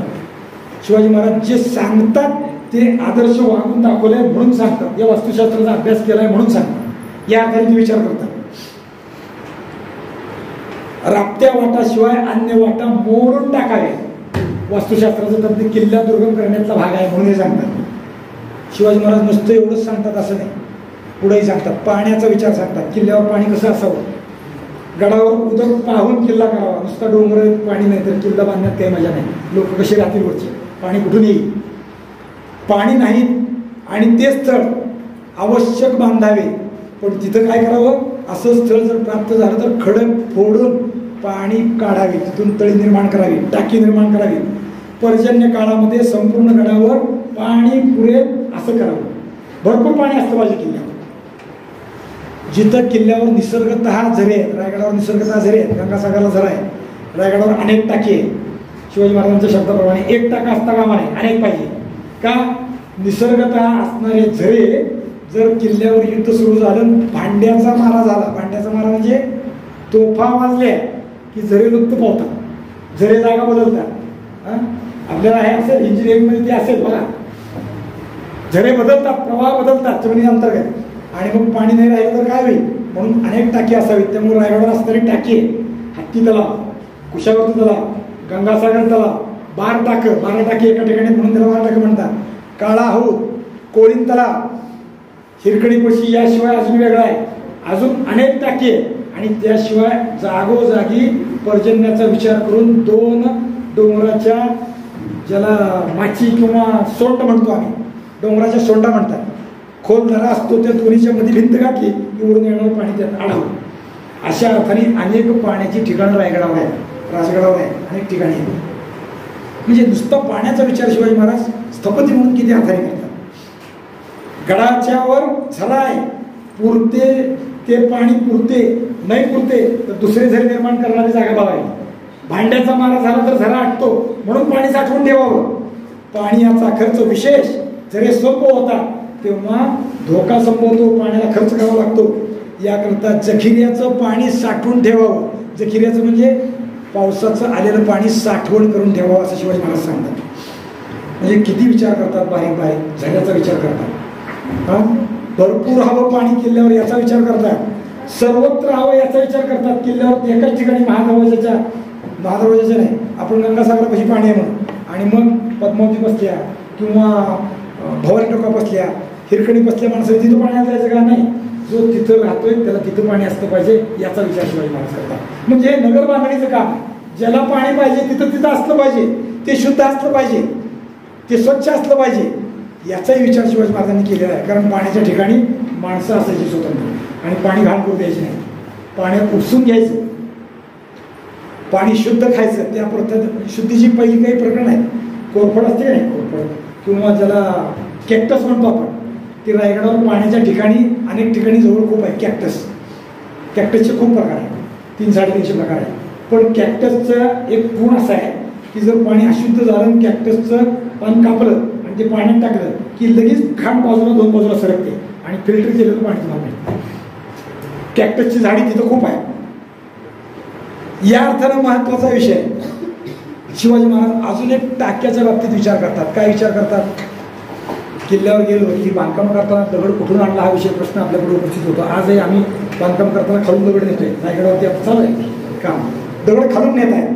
पण शिवाजी महाराजांनी दगड खालून आणायची भानगड केली नाही. खर्च कमी कसा करावा शिवाजी महाराजांकडून शिकावा. शिवाजी महाराजांनी काय केलं? टाकी काढली. आजचा जर इंजिनियर असतात म्हणजे तुम्ही आजचे आहेत म्हणून तुम्हाला नाव ठेवते असं नका. शिवाजी महाराजांचा विचार करून बघा तर तुम्ही जीवनात यशस्वी व्हा. टाकी बांधली, त्या टाक्यातनं जो दगड निघतो सुरुंग कुठून, तो बांधकामात वापरला शिवाजी महाराज. आजचा असता तर दगड वेगळीकडून घ्या आणि इथलं दुसरीकडे नेऊन टाका असं केलं असतं. शिवाजी महाराजांनी हे नाही केलं. पण त्यातही इतका विलक्षण विचार आहे. राजगडाच्या बांधकामाचा जर विचार केला तर 20 दशलक्ष टन दगड शिवाजी महाराजांनी वापरलाय. आणला कुठून? टाक्यातून आणला. टाक्याचं गणित केलं तर टाक्याचं बेरीज केली तर 3 दशलक्ष टनाचाच सापडतो. पुढच्या सत्राचं गणित काय? कुठून आणला शिवाजी महाराज? खालून तो वर नेणं शक्य नाही. मग कुठून आणला? गडावर असणारे इतर लहान मोठे डोंगर आहेत ते सपाट केले, वाडे राहायच्या वस्त्यासाठी समतल केले आणि त्याचा दगड योग्य ठिकाणी वापरला. हे शिवाजी महाराजांचं तंत्र कौशल्य आहे. आणि म्हणून त्या अर्थाने इंजिनिअरिंगमध्ये शिवाजी महाराजांचा विचार करणं आपल्याला महत्वाचं आहे. किंवा इंजिनियर म्हणून शिवाजी महाराज कसं वागतात हे करणं विचार महत्वाचा आहे. शिवाजी महाराज सांगतात राजमंदिर गडावर बांधा. राजमंदिर म्हणजे राजवाडा. कसं बांधा? राजमंदिर विरहित थोर इमारत गडावर असू नये. म्हणजे राजमंदिराशिवाय अन्य इमारत मोठी असू नये. राजाचं निवास तेच सगळ्यात मोठा असतं. रायगडावरचं राजमंदिर आहे ते 2 मजली होतं. सगळंच नाही, काही भाग 2 मजली होता. त्याचे उल्लेख सापडतात. तिथे गेल्यावरती ते लक्षणात येतात, कोणाही पाहता येतात. पण ते बांधत असताना मार्गदर्शन आहे पहा बरं का. जे इंजिनिअरिंगला शिकणारे आता म्हणजे सिव्हिल इंजिनिअरिंग शिकणारे आहेत त्यांनी हे लक्षात ठेवलं पाहिजे. कसं बांधावं? राजमंदिर विटांनी बांधावं. जोते मात्र दगडाची असेल. रायगडावरची सगळी जोती दगडाची आहे आणि रायगडावर जेवढी जोती आहे त्या सगळ्या दगडाची जोत्याची उंची 18 इंचापेक्षा मोठी आहे. 18 इंच बघा, पाहायला जा. विटांनी बांधून गच्च करावी. हे सगळं राजमंदिर विटांनी बांधून गच्च करावं. कसं करावं? त्याला चुना वापरावा. चुना वापरायचं तंत्र जुनं फार विलक्षण आहे. चुन्याच्या भिंती अजूनही अनेक ठिकाणी असे आहेत की फुटत नाही. उदाहरण मी सांगणार आहे. घरात कोठेही उंदी, विंचू, काटा, मुंगी राहू नये अशी दरद न ठेवा. दरद म्हणजे दरज किंवा फट. उंदीर, विंचू, काटा, मुंगी हे सुद्धा त्यात बसू नये इतकं बारकाईनं ते फटा बुजवून टाकावे. आता होत आहे का? आता नव्या पद्धतीत बांधकाम झालं की महिन्याभरात कुठून तरी सगळे येते, उंदीर येते, सगळीकडेच असते, तिथंच नाही. पण विचार एवढा सूक्ष्म करतात महाराज. कुसू कशी घालावी? गडाला बाहेरून कुस घालतात. ती निरगुडीच्या झाडाची कुसू घालावी. हलकी घालावी, ओझं कमी असावं आणि झाडाचंही मोल कमी असावं. निरगुडीचं घालावं. गडाच्या खाली कसं ठेवावं? गडाच्या खाली राजमंदिर ठेवावं पण त्याच्या शेजारी दुसरी घर असू नये. सर्व काळ गडावर राहणाऱ्या राजमंदिरात सर्व काळ वस्ती ठेवावी. जेव्हा राजे येतील तेव्हाच वापरायचं असं नाही, सतत वस्ती ठेवावी. किल्लेदाराचं ते काम आहे, गडकऱ्यांनी तिथे राहावं. महाराज येतील तेव्हा मोकळं करायचं आणि त्यांनी राहायचं, नसतील तेव्हा बाकीच्यांनी ती व्यवस्था ठेवायची. कारण असं जर घर राहिलं तर तिथं साप, विंचू, उंदीर हे तिथं प्राबल्य करतात आणि घर नादुरुस्त होतं. म्हणून गडकऱ्यांनी तिथं राहावं. धुरे करून घर शाबीत ठेवावे. धुरे करून म्हणजे जे घर आहे राजाचं किंवा अन्य घर आहे तिथं धूर करावा. धूर केला म्हणजे वाळवी लागत नाही लागणार. धूर केला म्हणजे अनेक गोष्टीचं प्रतिबंध होतो, म्हणून धूर करावा. धुईनं मुंग्या, किडे हे जनावर फाशी येत नाही, म्हणून धूर करावा. जीवजंतू रहित होईल ऐसे करावे. याशिवाय धान्यगृह कशी बांधावी. धान्यगृह म्हणजे धान्य कोठा. पन्हाळ्यावर कोणी गेला असेल तर धान्य कोठार पहा. अजूनही शिवनेरीवर जा, धान्य कोठार पहा कशी बांधली. आपलेही लोक लहान लहान गावातही धान्य कोठार असतात, ती शिवाजी महाराजांनी मार्गदर्शन केले. इस्तेदाची घरे करावी. धान्य कोठार आणि इस्तेद म्हणजे युद्ध सामुग्रीची घरे, म्हणजे युद्ध सामुग्री जी लागते त्यात शस्त्री शिरेखाना झाला आणि दारू कोठार ठेवायचं ती व्यवस्था झाली, त्याला दारू कोठार म्हणतो. ती कशी ठेवावी. अग्नी, उंदीर, किडा, मुंगी, वाळवी यांचा उपद्रव न होईल अशी बांधावी. जर दारू कोठाराला अग्नी लागला तर कोठार उडून जाईल. 1818ला रायगड पडला. कारण काय, खालून टाकलेला तोफेचा गोळा रायगडावरच्या दारू कोठारात पडला आणि दारू कोठार उद्ध्वस्त झाला. परिणाम रायगडाचा पराभव झाला. शिवाजी महाराज पुढचा विचार किती करतात लक्षात ठेवा. तिथलाही रायगडाचा जो विषय इंग्रज आले, प्रगत तोफा आल्या म्हणून पुढचा भाग झाला. पण शिवाजी महाराजांनी केलेला विचार असा आहे, दारू कोठारात अग्नी न लागेल अशी व्यवस्था करा, दगडी बांधा, इतका विचार करतात. भुईस दगडाची छावणी करून गच्ची बांधावी. जिथं हे सगळं ठेवायचं आहे ते दगडी बांधा. छावणी म्हणजे बांधणी करताना दगडात बांधा, शिवाजी महाराज हे सांगतात. याशिवाय बांधकामातला दुसरा गुण सांगतात, पर्जन्य काळात भांडे आणि दरवाजे, भांडे म्हणजे तोफा, यांना मेण लावून ठेवा. का, पाऊस पडायला लागला की हे कंचून जाईल किंवा दार पडून जाईल, पाण्यानं खराब होईल, म्हणून त्याला मेण लावायचं वरून. तोफाला वरूनही मेण लावून बंद करून ठेवायचं आणि या पद्धतीने करायचं. तट बांधताना खालचा तट तोही मगाशी सांगितला चिलखती कसा बांधायचा, पण नुसतं बांधत असताना तसं नाही करायचं. खालचा भाग स्वच्छ ठेवायचा, वरचाही भाग स्वच्छ ठेवायचा.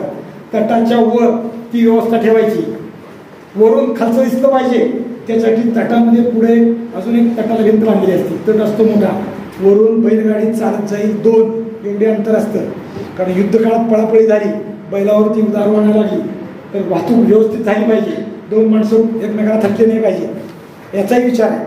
आणि वरून खालचं दिसतं तेव्हा तटाची भिंत असते, त्याला कपाळे अशा केलेल्या असतात. आपण तटबंदी करतो लहान किल्ल्याला, दिवाळीतल्या किल्ल्याला, त्याला मध्ये छिद्र असतात, कोनडे असतात, त्याला जांग्या म्हणतात. या प्रत्येक जांगीतून वरूनच्या माणसाला खालचं दिसतं पण खालच्या वरचं दिसत नाही. आणि वरच्या लोकांनी त्यातून जर बंदूक मारली, थोडी मोठी असेल तर तोफ मारली किंवा बाण मारला तर खालचे लोक आपल्या टप्प्यात येतात आणि ते निस्तनाबूत होतात. इतका विचार करतात.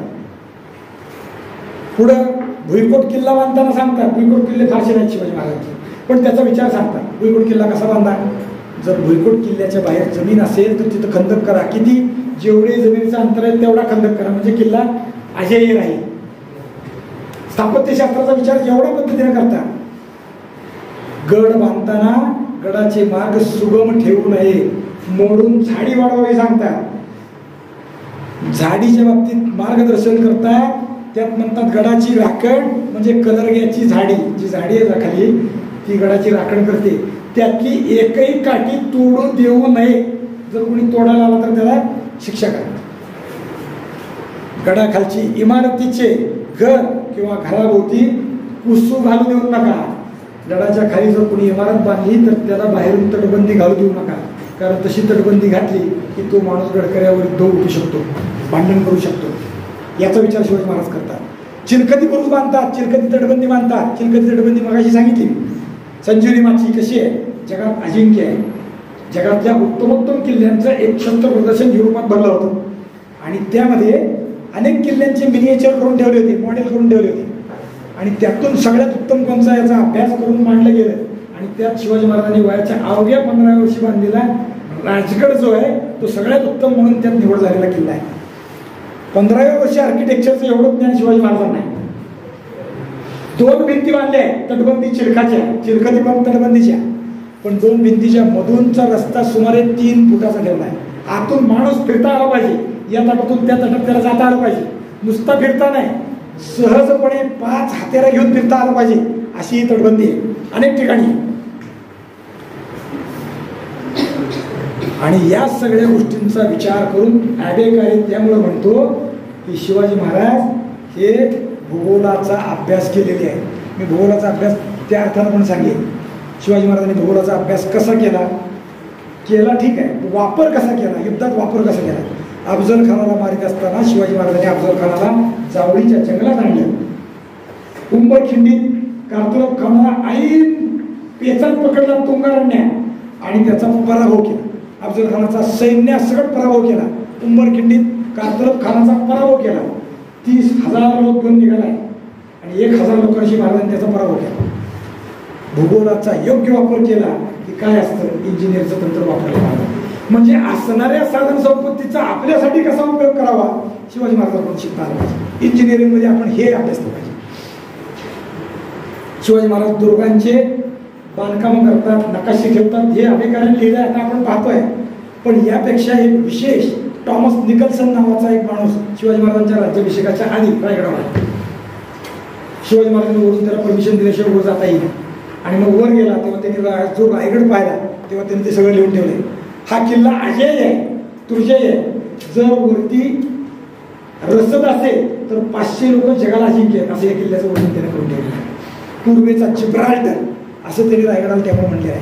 त्यानं रायगड लिहिताना सांगताना असं लिहिलंय की या रायगडाचा म्हणजे सभासदांनी विषय शिवाजी महाराजांनी जेव्हा रायगड पाहिला तेव्हा त्यांनी सांगितलंय गड 1.5 गाव उंच, चौबाजार तासल्यासारखे कडे, कुठे पाखरू बसव म्हणेल तर त्याला बसायला जागा नाही, पर्जन्यकाळी या कड्यावर गवतही उगवत नाही असे कडे रायगडाचा विशेष त्यांनी सांगितलंय. देवगिरी तो या दक्षिण दिशेचा दुर्ग खरा पण रायगड उंच दुर्ग खरा पण रायगड त्याच्यापेक्षा दशगुणा उंच आहे. म्हणजे देवगिरीपेक्षा रायगड 10 पट उंच आहे. चारी बाजूला कडे असे विलक्षण आहे की पाखराला सुद्धा बसायला जागा नाही, गवत सुद्धा उगवत नाही. शिवाजी महाराज जिथं गवत उगवतात ते तोडायला लावतात, लक्षात ठेवा. कारण गवताचा आधार घेऊन सुद्धा माणूस शिवून येऊ शकतो, याला नाही पाहिजे. आणि मग हा निकल्सन लिहितो ती काय लिहितो, गडच निसर्गता असा आहे की अजिंक्य तटबंदी याला स्वतःची आहे. जिथं कुठं सुबकता आहे, मारा करायसारखी जागा आहे किंवा लोक यायसारखी जागा आहे तिथं या राजाने 40 फूट उंचीच्या भिंती घातलेल्या आहेत. 40 फूट उंची, 40 फूट उंचीची भिंत सोडून जाणं शक्य आहे काय?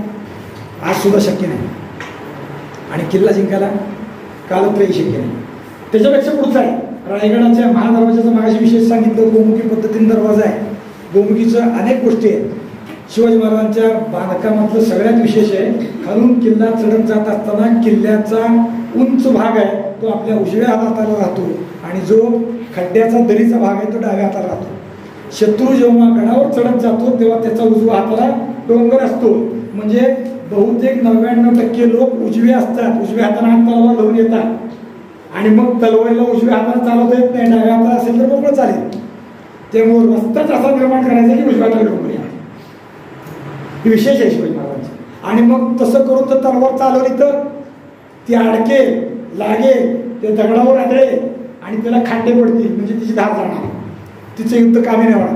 आणि वरून मराठी आले तर त्यांच्या उजव्या हाताला उतरत आहेत ना ते, त्यांच्या उजव्या हाताला मोकळेपण आहेत, मग युद्ध यशस्वी होईल. बांधकाम रचनेचं हे तंत्र शिवाजी महाराज वापरतात. आणि मग या महादरवाजाच्या वर गेल्यावर काय, महादरवाजाच्या वर गेल्यावर 40 फुटावर पुन्हा दुसरी भिंत राजाने घातली. जरी महादरवाजा पडला तरी पुन्हा समोर दुसरं रणमंडळ तयार आहे. इतका विचार शिवाजी महाराजांनी केलेला आहे. आणि त्या अर्थाने शिवाजी महाराज हे सगळं झालं. जुने किल्ले नवे केले, नवे किल्ले जुने केले, बांधले. काही नवे जुने होते ते रिन्यू केले. तोरणा जुना बांधला, राजगड जुना बांधला, रायगड जुना बांधला. सगळा किल्ला शिवाजी महाराजांनी बांधलेला नाही, शिवाजी महाराजांच्या आधी अस्तित्वात होता. शिवाजी महाराजांनी मात्र त्याचं रिन्युवेशन केलेलं आहे. सुमारे 90% शिवाजी महाराजांनी केलेलं बांधकाम आहे. राजगड शिवाजी महाराजांनी बांधला, संपूर्ण बांधला. प्रतापगड शिवाजी महाराजांनी बांधला. सिंधुदुर्ग शिवाजी महाराजांनी पूर्ण बांधला. पद्मदूर शिवाजी महाराजांनी बांधला. सगळे दुर्ग असे वेगळे वेगळे आहेत. दक्षिणेत शिवाजी महाराजांनी राज्य केलं. जिंजी नावाचा किल्ला शिवाजी महाराजांनी जिंकला राज्याभिषेकानंतर, आणि त्याचं पहिला किल्ला पाडून नवा बांधला. का नवा बांधला? कारण हा किल्ला लोकांना जिंकायला सोपा आहे म्हणून नवा बांधला. हे नवा बांधत असताना तिथल्या फ्रेंच, वलंदेज यांनी लिहिलेले दाखले त्यांनी लिहिलं. पॉंडेचेरीला असणारा फ्रेंच गव्हर्नर लिहिलंय, त्याचं नाव आहे फ्रान्सवा मारत. बांधकामासाठी शिवाजीराजांनी इंग्रजांची मदत मागितली आहे. का? तोफगाडे तुमचे उत्तम आहेत, आम्हाला त्याची मदत द्या, आणि त्याशिवाय सुरुंग सुद्धा तुमचे चांगले ते आम्हाला द्या. इंग्रजांनी मात्र मदत केली नाही. शिवाजी महाराजांना माहित होतं, पण मदत केली नाही म्हणून काम शिवाजी महाराजांनी थांबवलेलं नाही. काम चालू ठेवलं. अख्खा जिंजीचा किल्ला सगळ्याचा सगळा शिवाजी महाराजांनी रिन्यू केला, नव्यानं बांधला. आणि त्याच्याबद्दल आंद्रे फेर नावाचा एक प्रवासी येतो, लिहितो, तटबंदी अवैध केली. आम्ही इथे जेव्हा फिरलो तेव्हा आम्हाला असं वाटलं की या स्थानिक लोकांनी बांधलेली ही तटबंदी नाही, ही एखाद्या युरोपियन बांधकाम तज्ज्ञानं बांधल्यासारखी तटबंदी आहे. आलं का स्थापत्य पुन्हा शिवाजी महाराजांचं? शिवाजी महाराजांनी सागरी दुर्ग बांधले, समुद्रात किल्ले बांधले. मग अशी 2 उदाहरणं सांगितली. 10 मिनिटं आहे ना वेळ? माझं गळा बंद पडले का असं वाटतं मला. तुम्हाला चालतंय ना का संपवायचं आहे? शिवाजी महाराजांनी समुद्रातले किल्ले बांधले. 2 किल्ल्याचे 2 विशिष्ट आहेत, सांगतो मी. त्यातला सिंधुदुर्ग आहे, शिवाजी महाराजांनी बांधला. आत पाणी बघून बांधला, मग अशी सांगितलं तसं बांधला. आत दहीबाव आणि दूधबाव, विहिरीची नावं दही आणि दूध आहे बरं का. 2 मध्ये हे आपलं तळी आहे, ते पाहून बांधला. इतरही पाणी साठवणुकीचं ठेवलं. या सिंधुदुर्गाचं विशेष काय? या सिंधुदुर्गाच्या सभोवताली म्हणजे समुद्रात जाण्यासाठी मालवणचा रस्ता आहे, तो रस्ता खडतर आहे. समुद्राच्या तळाला दगड आहे, धोबड खडक आहे. आणि मग जर समुद्रात नाव घातली तर या खडकाला आदळी फुटते, तिचं काम नीट होऊ शकत नाही. मग शिवाजी महाराजांनी काय केलं? हे खडक तसेच ठेवले, पाडू दिले नाही. अजिंक्य किल्ला पाहिजे, आपल्या लोकांना ते खडक कुठं आहेत काय आहे त्याचा अंदाज आहे, माहित आहे, आपले लोक पडणार नाही, चालू द्या. खडक फोडले नाहीत सिंधुदुर्गातले. सिंधुदुर्गाचं बांधकाम शिवाजी महाराजांनी सुरतेतनं आणलेल्या पैशातून केलेलं आहे. सिंधुदुर्गाचा पाया शिवाजी महाराजांनी इतर किल्ल्यांचा पाया चुन्यात बांधला आहे, पण सिंधुदुर्गाचा पाया शिवाजी महाराजांनी जो बांधलेला आहे तो कशात बांधलाय माहित आहे का? शिस नावाचा धातू असतो, लीड. बरोबर, कोण म्हणलं लीड? शिस ओतलं आणि सिंधुदुर्ग बांधला. दुर्दैवाने आमच्या कपाळकरंड्या लोकांनी ते मासे पकडायला जाळ्याला शिसं लावलं म्हणजे सोपं असतं, ते तरंगतं ना शिसं नाही बुडतं, आणि मासे खायला बाकीच्या वस्तू खातं, म्हणून तिथं शिसं खरडून नेलं. पण शिसं सिंधुदुर्गाच्या पायात आहे. इतर किल्ले शिवाजी महाराजांनी बांधले त्यातला चुना इतका भक्कम आहे की समुद्राच्या लाटांनी दगड शिजला, पण शिवाजी महाराजांनी घातलेला चुना अजून तसाच आहे. गणपतीसाठी कोणाला घालून बांधतो नाही तसं ते प्रत्येक दगडाचा कोणाला बाहेर आल्याचा तिथं दिसतो. शिवाजी महाराजांनी विजयदुर्ग पूर्वीचा किल्ला आहे, शिवाजी महाराजांच्या आधीचा किल्ला आहे, पण शिवाजी महाराजांनी विजयदुर्गच्या बाबतीत एक विलक्षण काम केलेलं आहे. काय काम केलंय? विजयदुर्गच्या एका बाजूला किल्ल्याच्या पासून 150 मीटरवर 500 मीटर लांबीची आणि 5 मीटर उंचीची भिंत घातली समुद्राच्या आत. का घातली आम्हाला नाही कळत, अजून कळलं नाही. 1989 साली त्याचा अभ्यास झाला आणि ती भिंत कळली, तोपर्यंत कळली. पण पोर्तुगीजांनी आणि वलंदेजांनी आपल्या पत्रव्यवहार केला, त्या पत्रव्यवहारात त्यांनी सांगितलंय त्या विजयदुर्गावर शिवाजी महाराजांनी चेटूक केलंय. काय केलंय माहित नाही, त्याच्या किल्ल्यापर्यंत आपली जहाजच पोहोचत नाही. का? ती जहाजं गेली की तळातून फुटतात आणि जहाजं बुडून जातात. त्यांना त्यावेळेस कळलं नव्हतं, आपल्यालाही कळलं नाही. 1989 साली ते कळलं की समुद्राच्या तळाशी भिंत घातली आहे, ती चुन्याची नाही आहे, नुसत्या गडग्याची भिंत आहे, नुसत्या दगडाची भिंत आहे, पण भिंत घातलेली आहे, निसर्ग निर्मित नाही आहे, मानव निर्मित आहे. ती शिवाजी महाराजांनी घातली. शिवाजी महाराजांनी पूर्ण विचार करून घातली. का? जर विजयदुर्गावर कोणी स्वारी करायला येईल तर ते येणारे हे 18 टोपीकर आहेत, डच, इंग्रज, पोर्तुगीज, फ्रेंच आणि बाकीचे जे आहेत ते. आणि यांच्या जहाजाची पद्धती आहे, ते जहाज वर जेवढं दिसतं त्याच्या तिप्पट खाली असतं, व्ही शेपचं जहाज असतं आणि ते समुद्रात त्या पद्धतीने चालतं. महाराजांची स्वतःची जहाजं माझं व्ही शेपची नाही, ती उथळ आहे. त्यामुळे आपली जहाजं भिंतीला थटणार नाही, पण यांची जहाजं इथपर्यंत येणार नाही. हा बंदोबस्त महाराजांनी केलेला आहे. महाराज इतके विलक्षण आहे भूगोलाचा. मगाशी मी बोललो याशिवाय अजून एक गोष्ट शिवाजी महाराजांनी केली, आरमाराची उभारणी केली.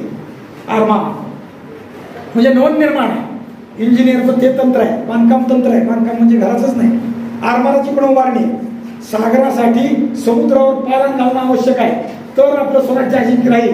आणि म्हणून शिवाजी महाराजांनी आरमार उभं केलं. आरमार उभं केलं. ते पूर्वी आरमार होतं, पण काळाच्या दरात बुडलं होतं. या राज्यात आरमार नव्हतं. शिवाजी महाराजांनी ते उभं केलं. अनेक जहाजाच्या वेगळ्या वेगळ्या जाती निर्माण केल्या. त्यावेळेस असणाऱ्या जाती आहे गलबत, गुराब, पाम, तरंडी, डुगडुगी, दुबारे, तारवे, शिहाडे, बोथर, त्रिकटपाली.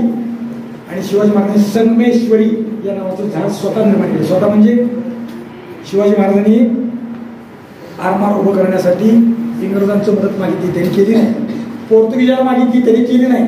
पण एकटा प्रवासी पोर्तुगीज आला होता, त्याचं नाव लुई लेताव व्हिएंगास आणि त्याचा पोरगा. हे आरमार म्हणजे गलबत बांधण्याचं ज्ञान जाणणारे होते. त्यांनी शिवाजी महाराजांना मदत केली. कल्याणच्या खाडीत शिवाजी महाराजांनी गलबत बांधण्याचा कारखाना उभा केला. पण या पोर्तुगीजांनी याला त्रास द्यायला सुरुवात केली. पोर्तुगीजांनी म्हणजे मुख्य जे व्यापारी होते, ईस्ट इंडिया कंपनी पोर्तुगालचे, त्यांनी त्याला त्रास द्यायला सुरुवात केला. तू करत असलेलं काम हे भयानक आहे. हे जर काम यशस्वी झालं तर शिवाजी राजा आपल्याला अजिंक्य होईल. पर्यायानं पोर्तुगालच्या राजाविरुद्ध तू बंड करतोय. म्हणून त्याला प्रेशर घातलं आणि हा रातोरात पळून गेला. हा पळून गेला, पण याच्याबरोबर 350 देशी कामगार आणि 400 पोर्तुगीज कामगार हे सगळे घेऊन पळून गेले. म्हणजे आरमार बंद पडेल. पण शिवाजी महाराज थांबले नाही. शिवाजी महाराजांनी आरमाराचं काम पुन्हा केलं. याच्याबद्दलचा कागदोपत्री उल्लेख असा आहे की जहाजं कशी बांधा याचे आरेखन शिवाजी महाराजांनी स्वतः करून दिले. म्हणजे नवीन निर्माण करणारे शिवाजी महाराज आहेत ना, बांधकाम करणारे, जहाजं बांधणारे, घरं बांधणारे, किल्ले बांधणारे, पूल बांधणारे. शिवाजी महाराजांनी प्रतापगडच्या पायथ्याला पार गावात एक पूल बांधलाय. कोयना नदीच्या काठावर पूल आहे. काठावर म्हणजे त्याच्या तिथं खालून जाते 4 कमानीचा पूल आहे. पण 300 वर्ष होऊन गेले, अजून पूल ढगमगलेला नाही. अजून तो चांगला आहे. अजूनही कोयनेचं पाणी त्याच्यात खळाळून वाहतं. पावसाळ्यात प्रचंड पाणी असतं, पण अजून पुलाला डंक लागलेला नाही. दुर्दैवानं आज आपल्याकडे आपण पाहतो पेपरच्या बातम्या, पूल उभारला महिन्यात पडला. महाराज झालं ना, पूल उभारला वर्षात पडला. शिवाजी महाराज असे आहे, 400-500 नौकांचं त्यांचं आरमार आहे. जगातील सगळ्यात वेगवान असणाऱ्या नौका आहेत, म्हणून पोर्तुगीजांनी त्यांच्या विषयाला लिहून ठेवलेलं आहे. आरमार कसं असावं, अत्यंत वेगवान असं. त्यासाठी जे करायचं ते केलं. म्हणून आकार लहान केला. खालच्या खोलीत जास्त जायचं नाही, वरच्यावर करायचं, म्हणून आकार वर घेतला. ही झाले अनेक गुण. शिवाजी महाराजांच्या किल्ल्यावर अजून एक गुण आपल्याला पाहायला मिळतो. पाहिलाय कधी? रायगड पाहिला त्यांनी, पाहिलंय का? हे पहा, सिंधुदुर्ग पाहिलाय कुणी तर? प्रतापगड पाहिलाय का? शिवाजी महाराजांच्या आधी अनेक किल्ले बांधले गेले, पण या किल्ल्यावर शौचाची व्यवस्था नाही. मी काय म्हणतो लक्षात येते ना? टॉयलेट, बाथरूम त्याची व्यवस्था नाही. शिवाजी महाराजांच्या रायगडावर मात्र शौचकूप आहेत, संडास आहे. आणि त्याचा पडणारा मलबा गडातल्या लोकांना त्रास होणे अशा पद्धतीनं तरी सोडून दिलेला आहे. त्याचा वासही गडावर येऊ नये अशा पद्धतीने केलेला आहे. नुसतं रायगडावर आहे असं नाही, प्रतापगडावर शौचकूप आहे. अजूनही ते तिथले गडातले लोक आता वापरत आहेत. सिंधुदुर्गमध्ये तटाच्या भिंती शौचकूप आहे, त्यातलं मलविसर्जन झाल्यावरती समुद्रात निघून जातं. तोरण्यावरती आहे, राजगडावरती आहे. शिवाजी महाराजांनी बांधलेल्या बहुतेक सगळ्या किल्ल्यावरती या पद्धतीनं संडास आहे. याच्या आधीचे दिल्लीतले बादशाह असो किंवा राजस्थानातले राजे असो, हे काय करत होते? शौचकूप नव्हते त्यांच्याकडे. काय करत होते विचार करा. मी काय आता बोलणार नाही त्याविषयी. शिवाजी महाराजांनी राजसभा बांधली, रायगडावर राजसदर बांधली. त्याच्याबद्दल सभासदांनी लिहून ठेवलंय, शीतोष्ण बांधा न व्हावी ऐसे बांधकाम केले. शीतोष्ण बांधा व्हावी म्हणजे 2 पद्धती आहेत, उष्ण काळात आणि शीत काळात. म्हणजे आजच्या परिभाषेत काय म्हणतात त्याला, एअर कंडिशनर AC हॉल केला. लक्षात येते ना? या पद्धतीनं काही उष्णतेचा आणि जादा पाण्याचा किंवा जादा थंडीचा त्रास होऊ नये अशा पद्धतीने हे बांधकाम शिवाजी महाराजांनी केलेलं आहे. याशिवाय एक अद्भुत चमत्कार शिवाजी महाराजांनी रायगडावरच्या किल्ल्यावर केला आहे. कोणता चमत्कार आहे थोडक्यात सांगतो. साऊंड इंजिनियर ही एक नवीन फॅकल्टी आहे. आपल्याकडे आहे का नाही म्हणलं? आहे. साऊंड इंजिनिअरिंगचं तंत्र तिथं वापरलेलं आहे. शिवाजी महाराजांचं राजदरबार किंवा राजसदर जे आहे तिथं शिवाजी महाराज बसायची जागा आहे. तिथं राजदरबारात चाललेली सगळी कुजबूज ऐकू येते. आणि शिवाजी महाराज बोललेलं फक्त नगरखान्याविषयी ऐकू येतं किंवा नगरखान्याचे बोललेलं शिवाजी महाराजांना ऐकू येतं, अशी व्यवस्था आहे. आजही ते पाहायला मिळतं. नगरखान्या ते सगळं जे आहे ते सुमारे 300 फुटापेक्षा जास्त अंतर आहे. ते सगळं आहे ते वर छत नसलेलं आहे, ओपन आहे, पण तिथेही घडतं. तुम्ही नगरखान्यापाशी बसून किंवा सिंहासनापाशी बसून कागद फाडा, नगरखान्यात ऐकू येतं. नगरखान्यापाशी काडी ओढल्यानं चर्र आवाज शिवाजी महाराजांच्या जागेपेक्षा ऐकू येतो. हे साऊंड इंजिनिअरिंगचं तंत्र शिवाजी महाराजांनी कसं जाणलं, कसं करून घेतलं, याचा अभ्यास आम्ही केला पाहिजे, जाणून घेतलं पाहिजे. आणि त्या अर्थाने शिवाजी महाराज जाणणं महत्वाचं आहे. मी हे सगळं किल्ल्याचं सांगितलं, स्थानाचं सांगितलं. शिवाजी महाराजांनी लहानपणीच पुण्याची वस्ती घातली, म्हणजे गाव बांधलं. बाकीच्या गावाचा उल्लेख करता येणार सगळ्या पुन्हा आपल्याला माहित आहे म्हणून पटकन सांगितलं. मावळ भाग बसवला आणि गाव बसवली, धरणं बांधली. कोंडव्याला धरण बांधलंय शिवाजी महाराजांनी, अजून ते धरण अस्तित्वात आहे. जाऊन पहा, कोंडव्याच्या भागात पाऊस भरपूर पडतो, पण पर्जन्य काळ संपला, प्यायला पाणी मिळत नाही. काय करावं, इथं धरण बांधलं. शिवाजी महाराजांनी धरण बांधलं. बेलाच्या पानाच्या आकाराचं धरण आहे. आता ही संकल्पना तरी आता काय, धरण म्हणजे फक्त भिंत घालणं एवढंच आम्हाला माहिती. बेल पानाच्या आकाराचं धरण आहे. कधी गेलात कोंडव्यात पुण्यात तर पहा. यापेक्षा सगळ्यात दुसऱ्या गोष्टी महत्वाची आहे. शिवाजी महाराजांनी अहत तंजावर ते तळ पेशावर अवघा मुलूक आपला, याचं स्वराज्य करायचं आहे मला, हे उद्दिष्ट डोळ्यापुढे ठेवून, हा सगळा राष्ट्रीय विचार डोळ्यापुढे ठेवून या देशातले सगळ्या जातीचे लोक आपल्या राष्ट्रीय विचारधारेत बांधले. मला म्हणायचं ते हेतू बांधकामातलं नुसतं हेच नाही, सोशल इंजिनिअरिंग हे शिवाजी महाराजांचं महत्वाचं आहे. ते बांधकाम शिवाजी महाराजांनी केलं. शिवाजी महाराजांनी जिथं कष्ट केले तिथे लोकांनी घाम ओतला. जिथं शिवाजी महाराजांनी रक्त ओतलं तिथं त्यांच्या शिष्यांनी म्हणून किंवा सरदारांनी म्हणून मावळ्यांनी म्हणून जीव ओतला. आणि हे राष्ट्र उभं केलं. राष्ट्र उभं करण्याच्या कामात जे आवश्यक आहे ते सोशल इंजिनिअरिंगचं काम शिवाजी महाराजांनी केलं. शिवाजी महाराजांची 3 उदाहरणं आहेत, ते सांगतो. शिवाजी महाराजांचा शिरस्ता होता की पगार दर महिन्याला वेळेवर करावा. पगार सैन्य पोटावर चालतं शिवाय. आणि एकदा अशी परिस्थिती आली की स्वराज्यात पैसे नाही, 11 महिने पगार झाला नाही, पण एकही माणूस सैन्य सोडून दुसऱ्याकडे गेला नाही. हे सोशल इंजिनिअरिंग आहे. पगार झाला नाही म्हणून स्वराज्याची सेवा, शिवाजी महाराजांची सेवा, स्वराष्ट्राची सेवा बंद केली. प्रत्येकाला शिवाजी महाराजांच्या अंतःकरणात असणारा भाव जागृत केला. आपल्यासारखे करती तात्काळ, हे संत वचन आहे, ते तसं केलं. जो माणूस आहे तो माझ्यासारखा असला पाहिजे. मी लढतोय ते एकटा शिवाजी राजासाठी नाही, या राष्ट्रासाठी लढतोय, या लोकांसाठी लढतोय, हा भाव सोशल इंजिनिअरिंग म्हणून शिवाजी महाराजांनी प्रत्येकाच्या पदरी केला. लालूच कोणीही माणूस शिवाजी महाराजांचा कधी फितूर झाला नाही. बाजीप्रभूचं उदाहरण आपल्याकडे आहे, दुसरं मुरारबाजीचं उदाहरण आहे, रामाजी पांगेराचं उदाहरण आहे, फिरंगोजी नरसाळ्याचं उदाहरण आहे. या प्रत्येकाची कथा सांगायची म्हणजे अजून 2 तास जाते. काय या प्रत्येकाला समोरच्याने सांगितलं पैसे देतो आमच्याकडे ये कैसा सिपाही खुदा ने पैदा किया, हमारा कौल नहीं, हमारे साथ नहीं आज, तेरी सरफराजी होगी, तुझं कौतुक करू, तुला सोन्यानं म्हणू. आणि त्यांनी सांगितलं तू तुझ्या पैशावर, आम्ही पैशाने इकडे जाणार नाही. शिवाजी महाराजांच्या पश्चात औरंगजेबाने एक वाक्य बोललेलं आहे, ये कैसा आदमी खुदा ने पैदा किया, ये कैसे लोग शिवाजी के हैं, ये शिवाजी के लोग झुकते नहीं, रुकते नहीं, थकते नहीं और बिकते भी नहीं. हे शिवाजी महाराजांच्या यशाचं खरं राष्ट्र बांधणीचं काम, ज्याला इंजिनिअरिंग म्हणून, सोशल इंजिनिअरिंग म्हणून ते केलंय. नेता पडला तरी पळून जायचं नाही, तानाजी मालुसरे पडली, बाकीची पळून नाही. युद्धावर पुन्हा उभे राहिले, युद्धात यश प्राप्ती केली. लढायचं कसं, लढायचं कुणासाठी हे शिवाजी महाराजांनी शिकवलं.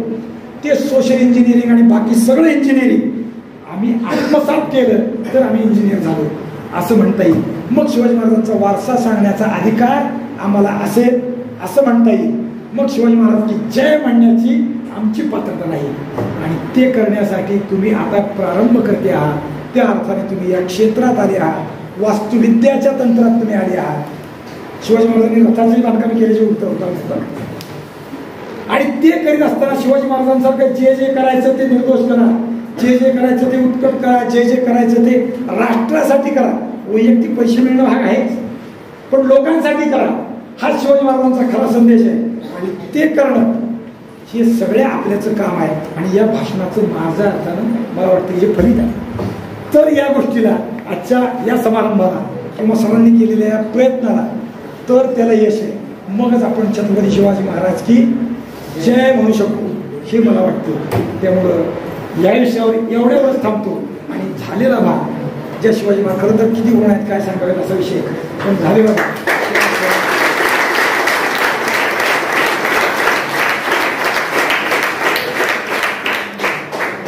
शिवाजी महाराजांच्या चरणी अर्पण करतो, वाणीला पूर्ण करतो. टाळ्याचा अर्थ दोन्ही पद्धतीने असतो. आता चांगला म्हणूनही असतो आणि झालेलं चांगलं म्हणूनही असतो. मला वाटतं आता एक दुसरा भाग आहे मला असा वाटतंय, पण झालेलं आहे ते शिवाजी महाराजांचं गुणगान त्यांच्याच चरणी अर्पण करतो, वाणीला